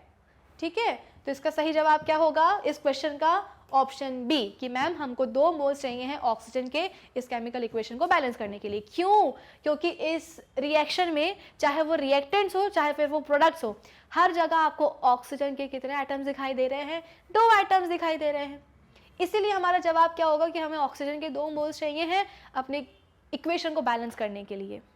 सॉर्टेड। चलो अब इसके बाद में नेक्स्ट क्वेश्चन क्या है हमारे पास, कंसिडर रिएक्शन, एल्यूमिनियम सॉलिड है, ऑक्सीजन है, जो कि क्या बनाता है, एल्यूमिनियम ऑक्साइड बनाता है। Moles of Al needed to balance equation. अब हमें एल्यूमिनियम के मोल्स को कैलकुलेट करना है। सबसे पहले हम क्या करेंगे, रिएक्शन लिखेंगे। एल्यूमिनियम है, ऑक्सीजन है, मिलके क्या बना दिया इन लोगों ने, मिलके बना दिया Al2O3। क्या आप इस क्वेश्चन का जवाब मुझे कमेंट सेक्शन में लिख के बताएंगे। देखो अभी मैंने आपको 2 रिएक्शंस को सॉल्व करके बताया है ना, एक हमने फास्फोरस वाली ली थी और एक हमने सोडियम वाली ली है। दोनों में आप कैसे नंबर ऑफ मोल्स कैलकुलेट करोगे वो मैंने आपको सिखाया है। अब ये क्वेश्चन आपके लिए क्या है, होमवर्क है। ठीक है, चिंता की बात नहीं है, जो भी हमारा नेक्स्ट सेशन होगा उसमें मैं आपको इसका सही जो रिएक्शन है, बैलेंस इक्वेशन जो है वो मैं आपको लिख करके बता दूंगी। लेकिन मैं ये चाहती हूँ कि आप अपने लेवल पर भी इस इक्वेशन को एक बार सॉल्व करके देखो और मुझे बताओ कि मैम हमारा आंसर ये आया है। आंसर की चिंता बिल्कुल मत करना कि मैम गलत आया है सही आया है, बस एक बार अटेम्प्ट जरूर करना मेरे कहने से। ठीक है, चलो तो ये वाला क्वेश्चन आप मुझे बताओगे सॉल्व करके कि आंसर कितना आया, कितने आपके मोल्स आए हैं एल्यूमिनियम के जो कि रिक्वायर्ड है इस केमिकल इक्वेशन को बैलेंस करने के लिए। चलो अब हम बात करते हैं अपने नेक्स्ट क्वेश्चन की। Which one of the given processes involves chemical reactions. अब यहाँ पे आपके पास कुछ ऑप्शंस दिए गए हैं, कुछ रिएक्शंस दी गई हैं, इसमें से आपको बताना है कि कहाँ पे केमिकल रिएक्शन हो रही है। सबसे पहले हम बात करते हैं ए की, storing of oxygen gas under pressure in a gas cylinder. भाई हमारे जितने भी हॉस्पिटल्स होते हैं है ना, वहाँ पे आप सभी ने ऑक्सीजन के सिलेंडर्स देखे होंगे, ऐसे लंबे लंबे से होते हैं, पतले पतले से, है ना। उसमें क्या होता है, उसमें हम बोलते हैं कि ऑक्सीजन को अंडर प्रेशर स्टोर करके रखा जाता है। तो अगर हम किसी गैस को, वो कोई ऑक्सीजन हो या फिर कोई दूसरी गैस हो, अगर हम किसी गैस को क्या कर रहे हैं, अंडर प्रेशर एक सिलेंडर में भर के रख रहे हैं, तो उसमें कहाँ कोई केमिकल रिएक्शन कैसे हो सकती है। भाई केमिकल रिएक्शन, जब हमने इस चैप्टर का 1 शॉर्ट सेशन लिया था, मैंने वहाँ पे आपको बताया था कि केमिकल रिएक्शन क्या होता है। केमिकल रिएक्शन में हम बोलते हैं कि हमेशा एक नया सब्सटेंस बनता है। भले ही कोई एक बड़ा सब्सटेंस टूटता है छोटे सब्सटेंसेस में, तो वो छोटे सब्सटेंसेस भी क्या होते हैं, नए होते हैं। जैसे कि अभी अभी हमने लेड नाइट्रेट का एग्जांपल लिया था। लेड नाइट्रेट क्या था, एक बड़ा सा सब्सटेंस था, उसके क्रिस्टल से जब उसको हमने हीट किया तो हीट करने के बाद में कुछ नए सब्सटेंस बने। ऐसा नहीं कि अगर आप लेड नाइट्रेट के क्रिस्टल्स को हीट करोगे तो लेड नाइट्रेट क्या करेगा, अपने छोटे छोटे छोटे क्रिस्टल्स में जाकर के डिवाइड हो जाएगा। नहीं, लेड नाइट्रेट को जब आप हीट करते हो तो लेड ऑक्साइड बनता है, NO2 बनता है, O2 बनती है। NO2, O2, लेड ऑक्साइड, ये सब क्या है, ये अलग सब्सटेंसेस हैं, कब बने? जब आपने लेड नाइट्रेट को क्या किया? हीट किया। सिमिलरली अगर आपके पास क्या है? हाइड्रोजन गैस है और आपके पास ऑक्सीजन गैस है, दोनों को अगर आप रिएक्ट करवाओगे तो आपके पास क्या बनेगा? पानी बनेगा। तो पानी एंटायरली डिफरेंट प्रोडक्ट है, ठीक है। तो ऐसी रिएक्शन जहां पे एक एंटायरली नया सब्सटेंस बने, ऐसी रिएक्शंस को हम क्या कहते हैं? केमिकल रिएक्शंस कहते हैं। अगर मेरे पास ये पेन है और इस पेन को मैं क्या करूं? तोड़ दूं, तो ऑब्वियस सी बात है मेरा ये जो पेन है ये छोटे छोटे टुकड़ों में जाकर के डिवाइड हो जाएगा। लेकिन ये कोई केमिकल रिएक्शन थोड़ी हुई भाई। मेरे पास ऑलरेडी पेन था और मुझे पता था कि अगर मैं इसको तोड़ूंगी तो इसके छोटे छोटे टुकड़े हो जाएंगे, कोई नया तीसरा सब्सटेंस नहीं बनेगा। तो ये कोई केमिकल रिएक्शन नहीं हुई, ये तो सिर्फ क्या हुआ है? स्टेट चेंज हुआ है, फिजिकल स्टेट चेंज हुआ है, बड़े से छोटा हो गया। भाई अगर आपके पास आइस क्यूब है, उसको आप मेल्ट करोगे तो होगा क्या? आइस मेल्ट होकर के पानी बन जाएगी। तो वहां पे सिर्फ पानी का फिजिकल स्टेट चेंज हुआ है, कोई केमिकल रिएक्शन थोड़ी हुई है। ऐसा थोड़ी ना कि बर्फ को पिघला करके आप जो है ना सोना बना दोगे, वो होगी केमिकल रिएक्शन अगर होता है तो, क्योंकि एंटायरली न्यू प्रोडक्ट बन रहा है। यहाँ पे तो क्या है? जो बर्फ है वो भी पानी की ही बनी हुई है, तो जब बर्फ पिघलेगी तो पता है पानी बनेगा, कोई केमिकल रिएक्शन थोड़ी ना होगी यहाँ पे। समझे इस बात को? तो केमिकल रिएक्शन में मैंने आपको समझाया है कि हमेशा एक नया सब्सटेंस बनता है। समझ में आई बात? तो अगर आप किसी गैस को, अगर आपके पास अभी इस क्वेश्चन में ऑक्सीजन गैस है और अगर आप इसको एक सिलेंडर में अंडर प्रेशर स्टोर करके रख रहे हो, तो यहाँ पे कोई केमिकल रिएक्शन थोड़ी ना होने वाली है। तो ये एक ऐसी प्रोसेस है जहाँ पे केमिकल रिएक्शन नहीं हो रही है। ऑप्शन बी क्या है? Keeping petrol in a China dish in the open. रखना नहीं है पेट्रोल को खुले में, लेकिन एक एग्जांपल हमने लिया है कि अगर आपके पास एक कटोरी है, चाइना डिश है, अगर उसमें क्या करते हो? पेट्रोल भर के रख देते हो हवा में, तो क्या होगा? कुछ नहीं होगा, कोई केमिकल रिएक्शन थोड़ी ना होने वाली है। तो यहाँ पे भी कोई केमिकल रिएक्शन नहीं होगी। लिक्विफिकेशन ऑफ एयर, यानी कि एयर को आप क्या कर रहे हो? लिक्विफाई कर रहे हो। इसका मतलब क्या है भाई? इसका मतलब यही है कि आपने किसी एयर को प्रेशर में रखा है और प्रेशर में रखने के कारण एयर के जो जो भी आपके पास गैस थी, है ना, एयर ले लो, गैस ले लो, जो भी आपके पास थी, उसके जो मॉलिक्यूल्स है वो क्या आ गए हैं? पास पास आ गए। भाई होगा क्या? जैसे कि आपके पास एयर है, ठीक है ना, एयर के इतने दूर दूर क्या थे? मॉलिक्यूल्स थे। अब अगर आपने क्या किया है? इस पर थोड़ा सा प्रेशर अप्लाई किया है। प्रेशर अप्लाई करने के कारण होगा क्या? ये जो मॉलिक्यूल्स होंगे ना एयर के या गैस के, ये पास पास आ जाएंगे। और जैसे ही मॉलिक्यूल्स पास पास आए, उनके बीच में हम बोलते हैं कि फोर्सेस ऑफ अट्रैक्शन लग जाएंगे, वो भी स्ट्रॉन्ग वाले लग जाएंगे। तो होगा क्या? अल्टीमेटली एयर जो होगी वो लिक्विफाई हो जाएगी, वो अपने लिक्विड स्टेट में आ जाएगी। तो इसमें केमिकल रिएक्शन कहाँ हुआ भाई? सिर्फ फिजिकल स्टेट ही तो चेंज हो रहा है। जैसे बर्फ पिघलती है पानी में, सिमिलरली हम बोल रहे हैं कि गैस को या एयर को हम कन्वर्ट कर रहे हैं उसके लिक्विड स्टेट में। तो ये केमिकल रिएक्शन कहाँ हुई? नहीं हुई केमिकल रिएक्शन। तो इस प्रोसेस में भी कोई केमिकल रिएक्शन नहीं होगी। बचा क्या? Option D, heating copper wire in the presence of air at high temperature. ये अच्छी चीज दिख रही है। जैसे कि हमने मैग्नीशियम को जलाया था, मैग्नीशियम रिबन को, तो हम बोल रहे थे कि एयर में चलाया था हमने, तो क्या बन रहा था? एक रेसिड्यू बन रहा था। रेसिड्यू मतलब क्या? मैग्नीशियम ऑक्साइड बन रहा था, जिसका कलर क्या होता था? व्हाइट कलर का होता था, है ना। ब्रिलियंट व्हाइट कलर की लाइट के साथ मैग्नीशियम रिबन जलता था। तो वहां पे हमको दिखाई दिया कि भाई इनिशियली हमारे पास मैग्नीशियम था, उसको जब हमने बर्न करवाया एयर में ऑक्सीजन के साथ, तो क्या बना? मैग्नीशियम ऑक्साइड बना, यानी कि एक नया सब्सटेंस बना, है कि नहीं भाई? आपके पास ऑप्शन सी में एयर थी, उसको दबाओगे, प्रेशराइज करोगे, तो वो अपने लिक्विड स्टेट में कन्वर्ट हो जाएगी। सपोज आपके पास क्या है? ऑक्सीजन गैस है। अब इसको आप लगा रहे हो, प्रेशर लगा रहे हो, अल्टीमेटली क्या हुआ? गैस लिक्विफाई हो गई। गैस तो लिक्विफाई हुई, लेकिन बन क्या गई? बन गई कार्बन डाइऑक्साइड। तो ये होगी केमिकल इक्वेशन, ये होगी केमिकल रिएक्शन। क्यों? क्योंकि इनिशियली आपके पास ऑक्सीजन थी, उसको लिक्विफाई करने पर आपके पास क्या आ गई? कार्बन डाइऑक्साइड आ गया, यानी कि आपके पास एक नया सब्सटेंस आ गया। तो इसको आप बोलोगे केमिकल रिएक्शन। ऑक्सीजन को अगर आप कंप्रेस करते हो, लिक्विफाई करते हो, तो वो लिक्विड ऑक्सीजन ही बनेगी। एयर को अगर आप लिक्विफाई करोगे, प्रेशर लगाओगे, तो वो लिक्विफाइड एयर ही बनेगी, कुछ नया तीसरा सब्सटेंस नहीं। तो ये केमिकल रिएक्शन नहीं होगी। अगर हम बात करेंगे ऑप्शन डी में, जैसे हमको बोला जा रहा है कि आपके पास कॉपर वायर है और उसको आप क्या कर रहे हो? एयर की प्रेजेंस में हाई टेम्परेचर पे उसको हीट कर रहे हो, तो डेफिनेटली ये क्या होगा? एक केमिकल रिएक्शन होगी। क्यों? क्योंकि इनिशियली आपके पास कॉपर होगा और जब आप उसको हीट करवाओगे एयर की प्रेजेंस में एट हाई टेम्परेचर, तो क्या होगा, ऑक्सीजन रिएक्ट करेगा किसके साथ, एयर में जो ऑक्सीजन प्रेजेंट होती है उसके साथ, और कॉपर यानी कि एक मेटल और O2 मिलके क्या बनाते हैं, एक मेटल ऑक्साइड बनाते हैं। तो डेफिनेटली यहाँ पे क्या बनेगा, कॉपर ऑक्साइड बनेगा, जो कि क्या होगा, एक दूसरा नया सब्सटेंस होगा।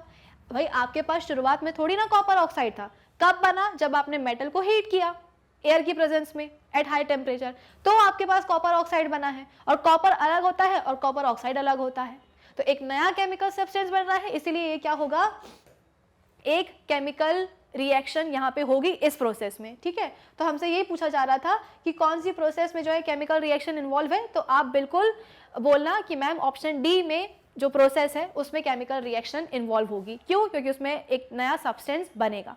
चलो अब इसके बाद में हम बात करते हैं किसकी, अपने नेक्स्ट क्वेश्चन की। In which of the given chemical equations the abbreviations represent the correct state of the reactants and products involved at reaction temperature. यानी कि आपको यहाँ पे 4 ऑप्शंस दिए गए हैं और चारों ऑप्शंस में एक ही रिएक्शन की बात हो रही है। रिएक्शन किसके बीच में हो रही है, हाइड्रोजन गैस या हाइड्रोजन और ऑक्सीजन के बीच में हो रही है। बन क्या रहा है, पानी बन रहा है। तो ऐसा तो नहीं है कि ये वाली रिएक्शन हमने सबसे पहली बार देखी है, नहीं जी। जब हमने अपने चैप्टर को पहली बार पढ़ा था या उसको जब हमने रिवाइज किया था, तब हमने वहाँ पे ये केमिकल रिएक्शन पढ़ी हुई है ना। अगर मैं आपसे पूछूं कि भाई ये कौन से टाइप की रिएक्शन है, तो आप बोलोगे कि मैम ये एक कॉम्बिनेशन टाइप की रिएक्शन है। क्यों, क्योंकि आपके पास 2 रिएक्टेंट्स हैं और दोनों ही रिएक्टेंट्स मिल करके रिएक्ट करके क्या बना रहे हैं, एक सिंगल प्रोडक्ट का फॉर्मेशन कर रहे हैं। तो डेफिनेटली क्या है, ये एक कॉम्बिनेशन टाइप की रिएक्शन है। और बिल्कुल जब हम टाइप्स ऑफ रिएक्शंस पढ़ रहे थे, कॉम्बिनेशन रिएक्शन का टाइप हमने देखा था, वहां पे हमने इस रिएक्शन को पढ़ा था।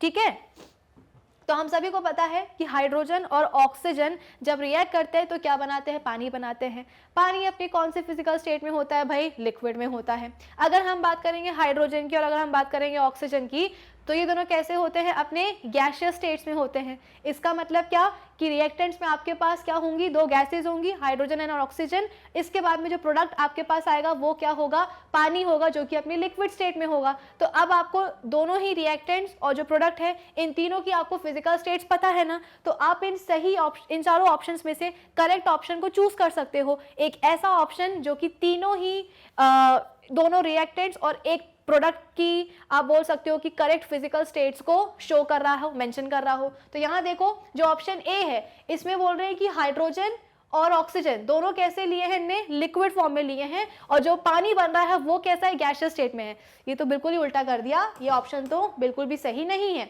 हम बात करते हैं ऑप्शन बी की, है ना। ऑप्शन ये समझ में आया ना क्यों गलत है, क्योंकि यहाँ पे हमको पता है कि हाइड्रोजन और ऑक्सीजन दोनों गैसेज होती हैं, और यहाँ ये बोल रहे हैं कि हमने हाइड्रोजन और ऑक्सीजन को उनके लिक्विड फॉर्म में लिया है, लिक्विड स्टेट में लिया है, और जो पानी बन रहा है वो गैसियस स्टेट में है। इम्पॉसिबल। चलो ऑप्शन बी क्या है, हमारे पास हाइड्रोजन गैस है, लेकिन इस बार इन्होंने जो ऑक्सीजन लिया है वो क्या है, वो अभी लिक्विड स्टेट में ही है।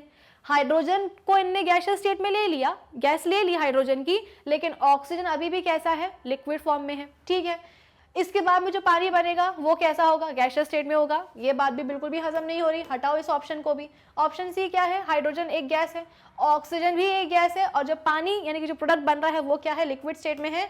ये वाला ऑप्शन सही है। ऑप्शन डी भी एक बार देख ही लेते हैं ना, जब ABC देख लिया तो डी को भी देख लेते हैं। हाइड्रोजन एक गैस है, ऑक्सीजन भी एक गैस है, जो पानी बन रहा है वो भी एक गैस है, ऐसा नहीं होगा।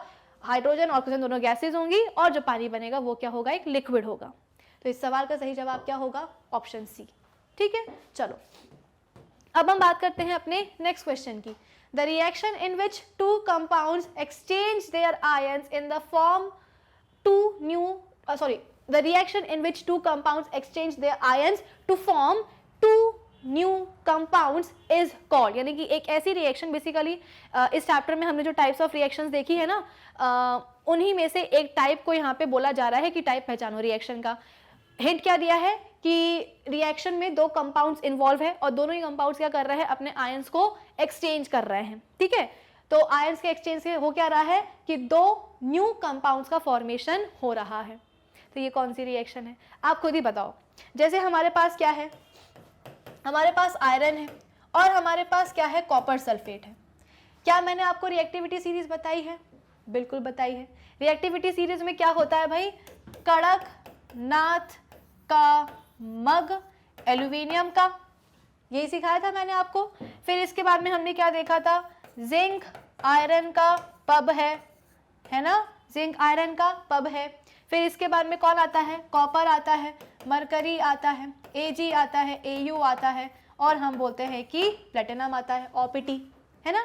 तो यहाँ पे हमने ये पूरी रिएक्टिविटी सीरीज मैंने आपको एक बार फिर से बता दी है। सारे एलिमेंट्स मैंने नहीं लिखे इस रिएक्टिविटी सीरीज में, जितने आपको 10th के लेवल पे जानना जरूरी है उतने यहाँ पे मैंने लिख दिए हैं, ठीक है। तो हमको यहाँ पे पता है आराम से कि रिएक्टिविटी सीरीज का ऑर्डर क्या हो सकता है।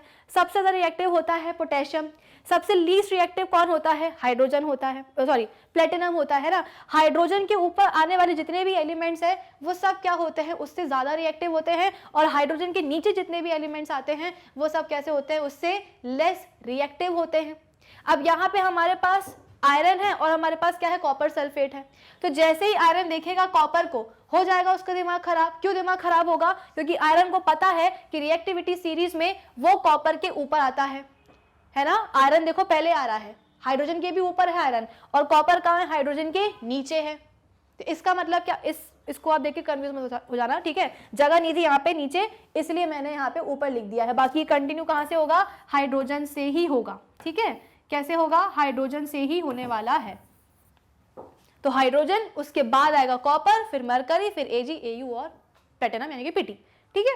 तो यहाँ पे हमने क्या बोला कि आयरन जैसे ही देखेगा कॉपर सल्फेट में कॉपर को, उसको हो जाएगा दिमाग खराब। क्यों, क्योंकि उसको पता है कि रिएक्टिविटी सीरीज में मैं कॉपर के पहले आता हूँ, यानी कि कॉपर से ज़्यादा रिएक्टिव तो मैं हूँ, तो सल्फेट के साथ तो मुझे बनाना चाहिए ना कंपाउंड। तो होगा क्या, आयरन जाएगा और कॉपर को जाकर के धक्का दे देगा और खुद उसकी जगह पे जाकर के बैठ जाएगा। तो क्या बन जाएगा, आयरन सल्फेट बन जाएगा, है ना। बेचारा कॉपर क्या हो जाएगा, बेघर, बिना कंपाउंड के रह जाएगा। तो यहाँ पे क्या हुआ, यहाँ पे डिस्प्लेसमेंट हुआ ना, आयरन गया, कॉपर को धक्का मार करके, मुक्का मार करके उसको धक्का दे दिया, खुद जगह पे जाकर के बैठ गया। तो ऐसी रिएक्शन को हम क्या कहते हैं, ऐसी रिएक्शन को हम कहते हैं डिस्प्लेसमेंट रिएक्शन। लेकिन अगर हमारे पास सपोज दो कंपाउंड्स हैं, कौन कौन से, एक है हमारे पास AX और दूसरा है हमारे पास BY। तो हुआ क्या, जब इन दोनों के बीच में रिएक्शन हुई, AX एक कंपाउंड है, BAY कौन सा है, दूसरा कंपाउंड है। जब इनके बीच में रिएक्शन हुई तो इस कंपाउंड का जो A है वो जाकर के B की जगह जाकर के बैठ गया और Y के साथ उसने कंपाउंड बना लिया। कौन सा बना लिया, AY बना लिया। अब क्योंकि AX कंपाउंड में A जाकर के B को हटा देता है और Y के साथ जाकर के कंपाउंड बना लेता है, तो होगा क्या, इस AX कंपाउंड में A की जगह खाली हो जाएगी। तो क्या होगा, ये जो B है ये जाकर के A की जगह पे बैठ जाएगा और X के साथ मिलके क्या बना लेगा, एक कंपाउंड बना लेगा। तो यहाँ पे हुआ क्या, इनिशियली आपके पास दो ही कंपाउंड थे, दोनों कंपाउंड्स में हुआ क्या, आयंस का एक्सचेंज हो गया। A वाला आयन चला गया Y के साथ और B वाला आयन आ गया किसके साथ, X के साथ।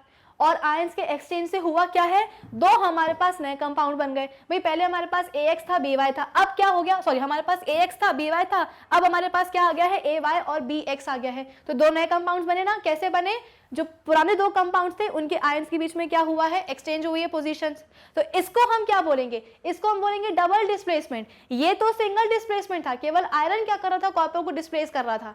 कॉपर जाकर के नहीं आयरन को उसके कंपाउंड में जाकर के डिस्प्लेस कर रहा था। यहाँ पे क्या हुआ है, यहाँ पे दोनों कंपाउंड्स के दोनों आयंस ने एक दूसरे को डिस्प्लेस किया है। इसने इसको धक्का मारा, उसने इसको धक्का मारा, तो इसको हम बोलेंगे क्या, डबल डिस्प्लेसमेंट। यही तो इस सवाल में पूछा जा रहा है कि एक ऐसी रिएक्शन जहां पे दो कंपाउंड्स के आयंस क्या करें, एक्सचेंज करें, जिसके कारण दो नए कंपाउंड बन जाए, उसको हम क्या कहते हैं, option C, double displacement reaction. Easy था, कोई ज्यादा मुश्किल नहीं था। एक्चुअली है क्या, ये जितने भी सवाल मैं आपको आज करवा रही हूं ना, ये सब जब आप अपने एग्जाम में क्वेश्चन पेपर को सॉल्व करोगे ना, तो इन क्वेश्चंस को, हर एक क्वेश्चन को सॉल्व करने में आपको मैक्सिमम जो है ना 30 सेकेंड्स लगेंगे। अब वो तो यहाँ पे मुझे आपको एक्सप्लेन करना है, इससे थोड़ा सा टाइम लग रहा है, बाकी 30 सेकेंड से ज़्यादा आपको यहाँ पे टाइम लगने नहीं वाला है किसी भी सवाल में। लेकिन ऐसा नहीं है कि आप जो है ना हर 1 मार्क के क्वेश्चन को केवल 30 सेकेंड्स ही दोगे, नहीं, आपको बकायदा 1 मिनट तो देना ही देना है। क्वेश्चन को प्रॉपर्ली रीड करो, समझने की कोशिश करो कि सवाल में पूछा क्या जा रहा है, ठीक है। नेक्स्ट क्वेश्चन क्या है, on emerging an iron nail in copper sulphate solution for a few minutes you will observe. अब ये देखो वही वाला क्वेश्चन आ गया जैसे जिसका मैंने आपको अभी अभी एग्जाम्पल दिया था कि हमारे पास क्या है, आयरन की बनी कुछ नेल्स है, इसको आपने कहाँ डाला है, कॉपर सल्फेट सोल्यूशन में डाला है, यानी कि कॉपर सल्फेट प्लस पानी, ठीक है। तो क्या होगा भाई, अगेन आयरन का दिमाग हो जाएगा खराब, कॉपर को देख करके वो बोलेगा तुम क्या करो मेरी जगह, हट जाओ यहाँ से। तो आयरन क्या करेगा, कॉपर को जाकर मुक्का मारेगा और उसको धक्का देगा और खुद उसकी जगह पे जाकर के बैठ जाएगा। तो यहाँ पे क्या बन जाएगा, यहाँ पे बन जाएगा फेरस सल्फेट प्लस हम बोलते हैं कि कॉपर बेचारा हो गया घर से बेघर। ठीक है, अब हुआ क्या, क्या चेंज आपको दिखाई देगा? भाई ये रिएक्शन तो मैंने आपको बता दी कि आयरन क्या करेगा, कॉपर सल्फेट में जाकर के कॉपर को डिस्प्लेस करेगा और खुद इसकी जगह पे जाकर के बैठ जाएगा, खुद सल्फेट के साथ कंपाउंड बनाएगा। लेकिन आपको पता कैसे चलेगा कि आयरन और कॉपर सल्फेट के बीच में कोई रिएक्शन हुई है? कुछ ना कुछ देख के तो आप अंदाजा लगाओगे ना कि आपको जो है ना आकाशवाणी होगी, भगवान ऊपर से आकर बताएंगे कि सुनो यहाँ पे जो है ना चेंज हो रहा है, यहाँ पे केमिकल रिएक्शन हुई है। ऐसा नहीं होगा, आपको कुछ ना कुछ अपने सिस्टम में, आपके सेटअप में, आपके अपरेटस में आपको कुछ चेंजेस देखने को मिलेंगे। और वो चेंजेस कैसे होंगे? सबसे पहले तो जो कॉपर सल्फेट है, ठीक है, कॉपर सल्फेट का कलर क्या होता है? ब्लू होता है। कॉपर सल्फेट से याद आया, कल का जो हमारा सेशन था, प्रीवियस वाला सेशन जहाँ पे हमने केस बेस्ड क्वेश्चन सॉल्व करे थे, तो वहाँ पे शायद ब्लू विट्रियोल को मैंने 5H2O की जगह पे 2H2O लिख दिया है ना। ब्लू विट्रियोल का फॉर्मूला क्या होता है? Copper sulphate dot 5H2O। ठीक है, तो कुछ बच्चे कंफ्यूज हो गए, सो आई एम रियली सॉरी, मैंने 5 की जगह वहाँ पे 2 लिख दिया। इंसान है भाई, गलती हो जाती है। बट आपकी इस कन्फ्यूजन से मुझे बड़ी खुशी हुई। खुशी इस बात की हुई कि एटलीस्ट मेरे बच्चों ने ये चीज़ ऑब्जर्व तो करी, उन्हें पता था ब्लू विट्रियोल का सही फॉर्मूला क्या होता है, और इसके चलते उन्होंने मुझे करेक्ट करवाया यहाँ पे कि मैम 5H2O होता है, 2 नहीं होता है। सो आई एम रियली हैप्पी, ठीक है, कि आप लोगों ने इस चीज़ को नोटिस किया। चलो वापस आ जाओ। तो कॉपर सल्फेट का जो कलर है वो कितना होता है उसके सोल्यूशन का? ब्लू कलर होता है। ठीक है, अब होगा क्या कि धीरे धीरे कॉपर सल्फेट का ये जो ब्लू कलर का सोल्यूशन है ये क्या होने लगेगा, इसका ब्लू कलर फेड होने लगेगा। तो ऐसा नहीं है कि आपके पास ब्लू कलर का कॉपर सल्फेट का सोल्यूशन था और वो धीरे धीरे क्या करेगा, अपना ब्लू कलर खो देगा, क्योंकि जब आप क्या करोगे उस सोल्यूशन में आयरन नील को डुबा करके रखोगे तो आयरन डेफिनेटली कॉपर को जाकर के डिस्प्लेस करेगा। अब जब देखो कॉपर सल्फेट का सोल्यूशन जो है वो ब्लू क्यों था? क्योंकि उसमें कॉपर जुड़ा हुआ था। अब जब कॉपर ही नहीं जुड़ेगा सल्फेट से, आयरन जाकर के डिस्प्लेस कर देगा कॉपर को कॉपर सल्फेट में से, तो जब सल्फेट के साथ कॉपर जुड़ा ही नहीं है तो कहां से आएगा ब्लू कलर? तो ब्लू कलर क्या होने लगेगा? फेड होने लगेगा। ठीक है, तो कुछ बच्चे क्या लिखेंगे, देखो ये वाला ऑप्शन भी आता है कि सोल्यूशन में क्या सोल्यूशन का जो ब्लू कलर है क्या वो फेड होने लगेगा? हाँ बिल्कुल होने लगेगा, लेकिन साथ में आपको ये भी पता होना चाहिए कि माना ब्लू कलर फेड होगा, ये मतलब नहीं है कि सोल्यूशन हमारा कलरलेस हो जाएगा। अगर कॉपर नहीं रहेगा सल्फेट के साथ तो काहे का ब्लू सोल्यूशन, ब्लू कलर चला जाएगा, कलर जरूर चला जाएगा, लेकिन इसका मतलब ये नहीं है कि हमारा सोल्यूशन कलरलेस हो जाएगा, पानी की जैसे सफेद हो जाएगा या ट्रांसपेरेंट हो जाएगा। भाई आयरन अब आकर के जुड़ रहा है सल्फेट के साथ, तो आयरन सल्फेट का सोल्यूशन जो है उसका अपना एक कलर होता है। क्या कलर होता है? हरा होता है, ग्रीन कलर। तो चेंज आपको क्या देखने को मिलेगा? यही चेंज की मैं बात कर रही हूं कि हुआ क्या कि इनिशियली आपके पास कॉपर सल्फेट सोल्यूशन था जिसका कलर ब्लू था, उसमें आपने जो है ना एक लोहे की कील डाल दी, आयरन नेल डाल दी। आयरन ने क्या किया, जा करके कॉपर को धक्का मारा, डिस्प्लेस कर दिया, कॉपर हो गया घर से बेघर। आयरन ने जाकर के सल्फेट के साथ क्या करा, फेरस सल्फेट बना लिया। ठीक है, इसका कलर क्या होता है? ग्रीन होता है। तो आपको कैसे पता चलेगा रिएक्शन हुई है? सोल्यूशन का जो ब्लू कलर है वो धीरे धीरे फेड होने लगेगा और साथ में वो क्या हो जाएगा, ग्रीन कलर में चेंज हो जाएगा, क्योंकि वहां पे फेरस सल्फेट बन चुका है। यही नहीं, ये तो हुआ एक चेंज कि ब्लू कलर फेड होकर के क्या हो रहा है, ग्रीन कलर में कन्वर्ट हो रहा है। दूसरा चेंज ये होगा कि जो आपने कील डाली होगी ना उसके ऊपर कुछ ब्राउन डिपॉजिट आपको देखने को मिलेगा। कुछ ऐसा लगेगा कि आयरन नेल जो है ना उसके ऊपर कुछ ब्राउन ब्राउन सा आकर के जम रहा है। कौन जम रहा है? कॉपर जम रहा है। भाई कॉपर को तो सल्फेट से बाहर भगा दिया ना, अब कहां जाएगा कॉपर? तो आयरन के ऊपर ही जो नेल है, जो आप बोल सकते हो कि जो कील है जो आपके सोल्यूशन में पड़ी हुई है, उसी कील के ऊपर आकर के कॉपर क्या होने लगेगा, डिपॉजिट होने लगेगा। तो ये हुआ कौन सा, दूसरा चेंज। तो आपको पता होना चाहिए केमिकल रिएक्शन के बारे में, लेकिन केमिकल रिएक्शन को आपको पता कैसे चलेगा कि हो रही है? तो जो चेंजेस इन्वॉल्व हैं उनके बारे में भी आपको जानकारी होनी चाहिए। तो इस सवाल का सही जवाब क्या होगा? क्या ऑब्जर्व हम करेंगे? Option A, no reaction takes place, सवाल ही नहीं उठता, गलत है ऑप्शन।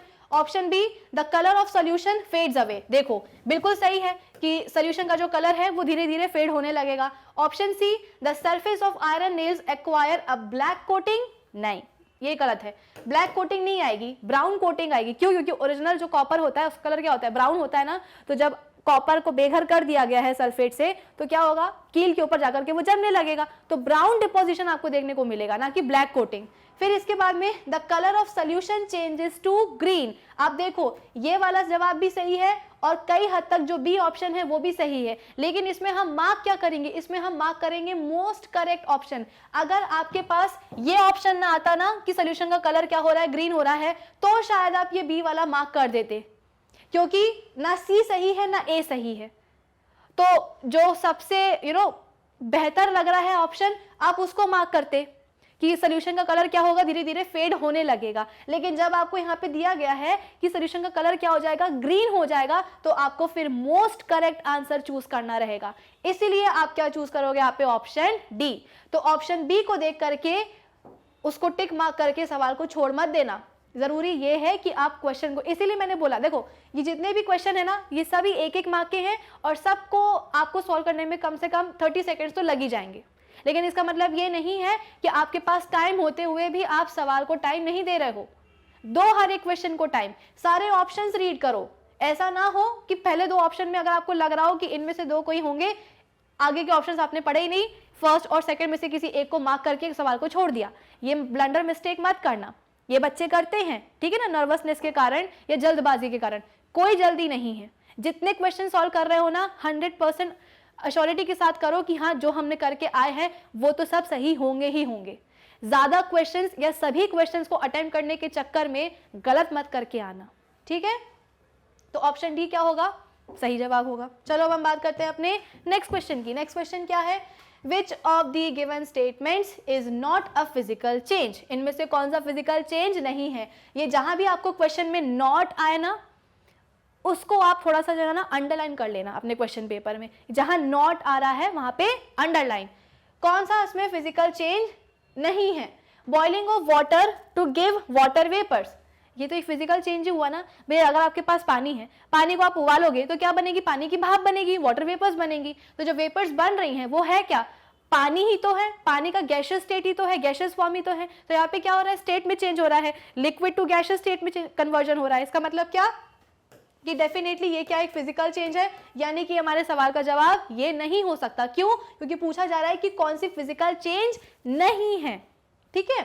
फिर इसके बाद में melting of ice to give water, again वही वाली बात है भाई, अगर आपने जो बर्फ जमाई है वो भी तो पानी की ही है ना, तो पानी से जो बनी बर्फ है उसको अगर आप पिघलाओगे, मेल्ट करवाओगे तो पानी ही बनेगा ना। तो ये भी कोई फिजिकल चेंज ये है, यानी कि ये हमारे सवाल का सही जवाब नहीं हो सकता। ऑप्शन सी क्या है, dissolution of salt in water, यानी कि आप क्या कर रहे हो, पानी में नमक को घोल रहे हो। एक बात बताओ, मेरे पास पानी है और उसमें आपने आए आप और उसमें आपने जो है ना 1 चम्मच शक्कर ला करके डाल दी और उसको आपने अच्छी तरीके से घोल भी दिया, तो आपको क्या लगता है क्या बनेगा। भाई आपके पास पानी था और उसमें आपने क्या किया है, 1 चम्मच शक्कर ला करके डिजोल्व कर दी है, तो क्या बनेगा, क्या ऑरेंज जूस बन जाएगा, या नींबू पानी बन जाएगा, या कोको कोला बन जाएगा, या थम्स अप बन जाएगा। नहीं, अगर आपने पानी में शक्कर डाला है तो शक्कर का पानी ही बनेगा, शुगर सोल्यूशन ही बनेगा, कोई तीसरी नई चीज थोड़ी ना बनेगी। अगर आपके पास पानी है, उसमें अगर आपने 1 चम्मच नमक आकर के ऐड कर दिया है तो वो नमक का पानी ही बनेगा, है ना। कोई और तीसरी सब्सटेंस या तीसरा कोई जूस आकर तो नहीं बन जाएगा, कोई मॉकटेल तो नहीं बन जाएगी, कोई कोल्ड ड्रिंक तो नहीं बन जाएगी। इसका मतलब क्या कि अगर आप पानी में शक्कर या पानी में नमक घोल रहे हो तो वो फिजिकल चेंज ही होगा, कोई नया सब्सटेंस नहीं बनने वाला। आई आपकी बात समझ में।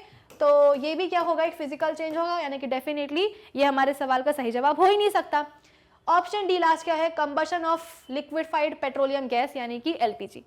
ये थोड़ा सा अच्छा है ना, यही सेंसिबल है, यही लॉजिकल है कि हाँ अगर आपके पास एलपीजी है उसको आप कंबशन कराओगे तो डेफिनेटली हम बोलते हैं कि नई चीज़ें तो बनेंगी ही बनेंगी। तो अपने सवाल का सही जवाब क्या होगा, ऑप्शन डी, यानी कि जब आप एलपीजी को जलाओगे, उसका कंबशन करोगे तो वो एक फिजिकल चेंज नहीं होगा। बाकी जो ABC हैं ये तीनों क्या हैं, फिजिकल चेंजेस हैं। चलो अब हम बात करते हैं अपने नेक्स्ट क्वेश्चन की। An element X on exposure to moist air turns reddish brown and a new substance Y is formed. The substances X and Y are. अब देखने में तो लग रहा हो कि पता नहीं कौन से जमाने का क्वेश्चन लेकर के आ गई है मैम, इतना मुश्किल नहीं बनने वाला, लेकिन ज़रा मुश्किल नहीं है। हम सभी के घरों में कोई ना कोई एक मेन डोर तो होता ही है ना। तो जो कि गार्डन में लगा रहता है, किसका बना होता है? वो लोहे का बना होता है ना। अब हुआ ये कि कई सालों से घर में जो है ना पेंटिंग नहीं हुई है, तो वो जो गेट लगा है वो लोहे का बना था और उसमें जो पेंट लगा हुआ था वो भी क्या हुआ, कुछ जगह से निकल गया। अब बारिश पड़ रही है, धूप पड़ रही है, ठंड पड़ रही है, सब हो रहा है, तो वो जो लोहा है, जहाँ जो आपका गेट है ना, उसमें जो लोहा है जिसका पेंट निकल चुका है, वो उतना जो पोर्शन है वो क्या हो रहा है, मॉइस्ट एयर के कांटेक्ट में आ रहा है। तो आपको क्या लगता है क्या होगा? जंग लगेगी गेट में कि नहीं लगेगी? तो मतलब यहाँ पे जो सवाल पूछा गया है वो बड़ा आसान है। यहाँ पे हमसे जंग लगने की, यानी कि आप बोल सकते हो कि कैसे रस्टिंग की प्रोसेस होती है, वही बताई गई है। ध्यान से देखो ना, an element acts on exposure to moist air। moist air का मतलब क्या है कि उसमें ऑक्सीजन भी हो, उसमें पानी भी हो, है ना, वाटर वेपर्स हो, H2O हो, turns reddish brown, reddish brown हो जाता है। भाई जो भी जंग लगती है, जो भी रस्ट होता है, वो किस कलर का होता है? रेडिश ब्राउन कलर का तो होता है। And a new compound Y is formed, the substances X and Y are. बड़ा आसान है, ऑप्शन ए क्या है? X आयरन है, और जब ये आयरन मॉइस्ट एयर के साथ रिएक्ट करेगा तो क्या बना लेगा? फेरिक ऑक्साइड बना लेगा। Y क्या है? Ag, ठीक है।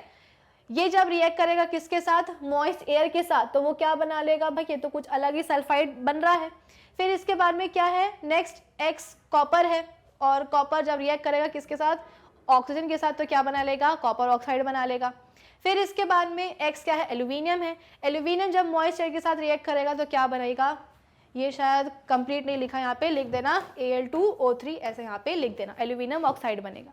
तो आपको क्या लगता है, यहाँ पे हमसे जंग लगने की बात कर रहे हैं, तो डेफिनेटली इसका ऑप्शन क्या होना चाहिए? सही ऑप्शन, ऑप्शन ए।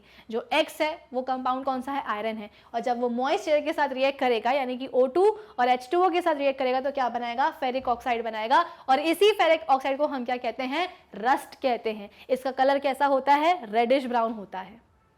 समझे इस बात को? तो इस सवाल का सही जवाब क्या होगा? सही जवाब होगा इसका ऑप्शन ए। याद करो, मैंने आपसे पहले भी पूछा था कि कॉपर ऑक्साइड का कलर क्या होता है। कुछ बच्चों ने जवाब तो दिए थे लेकिन वो सही नहीं दिए थे। चलो फिर से बताओ मुझे कि कॉपर ऑक्साइड का सही कलर क्या होता है। ठीक है, रेडिश ब्राउन तो नहीं होता है, फिर क्या होता है? प्योर कॉपर, जो कॉपर होता है ना, कॉपर सॉलिड, उसका कलर क्या होता है? ब्राउन होता है। लेकिन जब कॉपर ऑक्साइड बनता है उसका कलर क्या होगा? ये आपको याद होना चाहिए। तो इस सवाल का सही जवाब तो मैंने आपको बता दिया है। चलो आगे बढ़ते हैं। A reaction of H2 gas with oxygen gas to form water is an example of। बड़ा आसान है, हमारे पास H2 गैस है, हमारे पास O2 गैस है, क्या बन जाएगा? पानी बन जाएगा, H2O बन जाएगा, ये भी गैस, और ये क्या है? लिक्विड है। तो यहाँ पे दो चीजें कंबाइन होकर क्या बना रही हैं? एक चीज बना रही हैं, यानी कि यहाँ पे क्या हो रहा है? कॉम्बिनेशन हो रहा है। तो ये कौन सी रिएक्शन होगी? ये होगी एक कॉम्बिनेशन रिएक्शन। ठीक है, आई होप ये चीज सभी को समझ में आ रही है। अब नेक्स्ट क्वेश्चन क्या है हमारे पास? Next question is rancidity can be prevented by. कैसे आप रेंसिडिटी को प्रिवेंट कर सकते हो? Option A, adding antioxidants, option B, storing food away from sunlight, या option C, keeping food in refrigerator. तो आप भाई, हम सभी को इस सवाल का जवाब पता है कि अगर आप चाहते हो कि रेंसिडिटी ना हो, यानी कि आपका जो भी फैट रिच फूड है अगर वो ख़राब ना हो, ठीक है, तो आप उसको कैसे प्रिवेंट कर सकते हो? उसको सनलाइट से दूर रखो। कई बार जो भी बिस्किट्स और नमकीन वगैरह के पैकेट्स आते हैं उसमें ये लिखा रहता है कि keep it away from direct sunlight, है ना। तो इस तरह के वार्निंग्स आपको कई जगह पैकेट्स में लिखे हुए दिखाई देंगे।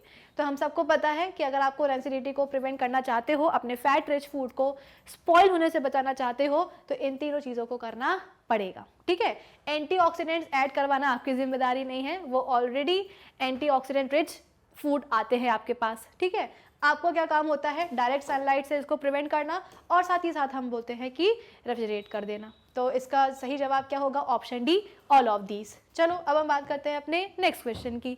नेक्स्ट क्वेश्चन क्या है? In which of the given heat energy will be evolve, यानी कि आपके पास कुछ 4 ऑप्शंस दिए गए हैं और चारों ऑप्शंस में आपको बताना है कि हीट एनर्जी किस में इवॉल्व होगी। सबसे पहले क्या है? इलेक्ट्रोलिसिस ऑफ वाटर, यानी कि आप पानी में क्या कर रहे हो? इलेक्ट्रोलिसिस। लाइसिस का मतलब क्या होता है? किसी चीज़ को तोड़ना। ठीक है, तो आप क्या कर रहे हो? पानी को तोड़ रहे हो। कैसे तोड़ रहे हो? पानी के मॉलिक्यूल्स को कैसे तोड़ रहे हो? इलेक्ट्रो यानी कि इलेक्ट्रिसिटी पास करवा करके, कि आपके पास एक पानी है और उसका आप इलेक्ट्रोलिसिस कर रहे हो, जैसे कि हमने देखा है कि हम ब्राइन वाटर का भी क्या करते हैं, इलेक्ट्रोलिसिस करते हैं, ठीक है ना। ब्राइन वाटर मतलब क्या, सोडियम क्लोराइड का एक्वस सोल्यूशन। तो जब आप ब्राइन वाटर को आप उसका इलेक्ट्रोलिसिस करवाते हो तो सोडियम आयंस अलग हो जाते हैं, क्लोराइड आयंस अलग हो जाते हैं, H पॉजिटिव आयंस अलग हो जाते हैं और हाइड्रोक्साइड आयंस अलग हो जाते हैं, ठीक है ना।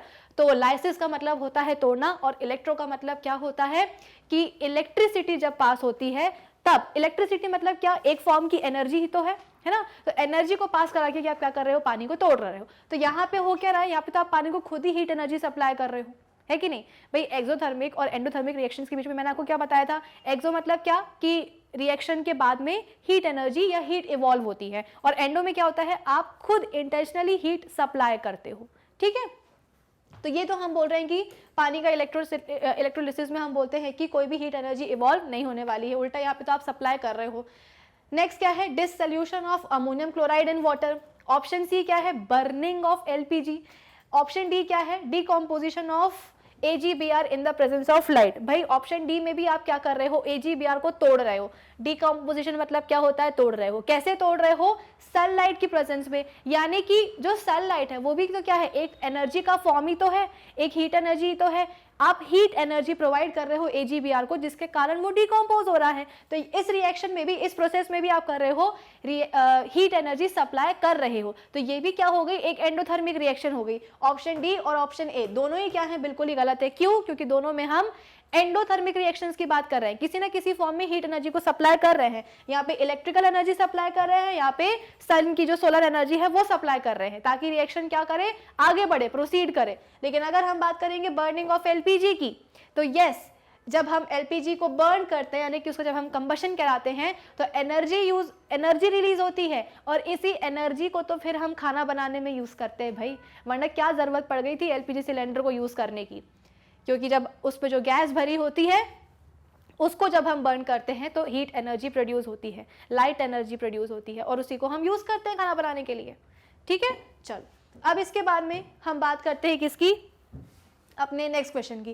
तो इसका सही जवाब समझ में आ गया ना, option C, burning of LPG. इसी में हम बोलते हैं कि हीट एनर्जी इवॉल्व होगी। फिर इसके बाद में नेक्स्ट क्वेश्चन क्या है, dilute hydrochloric acid is added to granulated zinc taken in a test tube. The following observations are recorded, point out the correct observation. यानी कि आपके पास जिंक के ग्रैन्यूल्स थे, आपने उसमें क्या डाल दिया, HCl, वो भी कैसा था, डाइल्यूट। तो होगा क्या, बड़ा सिंपल है, जैसे ही जिंक देखेगा किसको, HCl में H को, हाइड्रोजन को, हो जाएगा दिमाग खराब कि भाई तुम यहाँ पे क्या कर रहे हो, चलो हटो वहाँ से। तो क्या होगा, जिंक जाकर के क्लोरीन के साथ जिंक क्लोराइड बना लेगा, और बेचारा हम बोलते हैं कि हाइड्रोजन बाहर H2 के फॉर्म में, यानी कि हाइड्रोजन गैस इवॉल्व हो जाएगी, है ना। ये वही रिएक्शन है जो कि हमने पहले भी पढ़ी कि कैसे मेटल्स जो है डाइल्यूट HCl या H2SO4 के साथ रिएक्ट करवाते हैं तो सॉल्ट बनता है, प्लस हम बोलते हैं कि हाइड्रोजन गैस इवॉल्व होती है, वही वाली रिएक्शन है।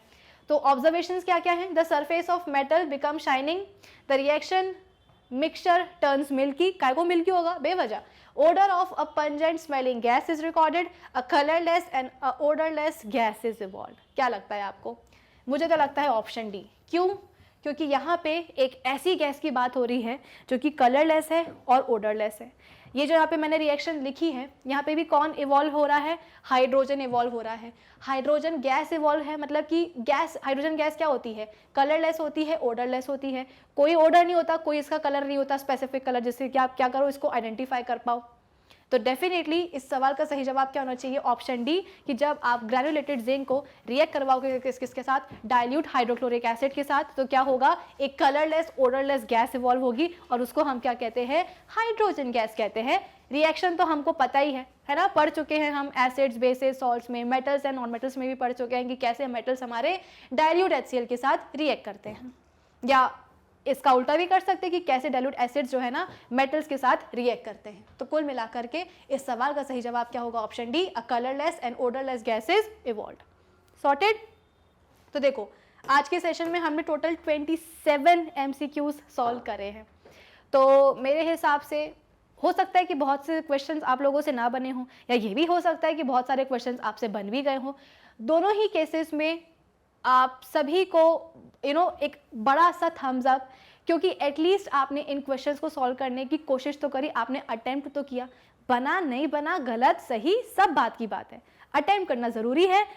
और इसीलिए बार बार हम आपको बोलते हैं कि जितना हो सके क्वेश्चंस की क्या करो, प्रैक्टिस करो। देखो क्वेश्चंस की कमी नहीं है, 27 के बाद भी मेरे पास बहुत सारे क्वेश्चंस हैं, लेकिन सभी क्वेश्चंस को एक ही सेशन में सॉल्व करवाना थोड़ा सा मुश्किल है। तो एक काम करते हैं, अब हम मिलते हैं अपने नेक्स्ट सेशन में, और नेक्स्ट सेशन में हम डिस्कस करेंगे कुछ और MCQs को इसी चैप्टर पे बेस्ड, या फिर कोई दूसरा चैप्टर हम ले लेंगे, ठीक है।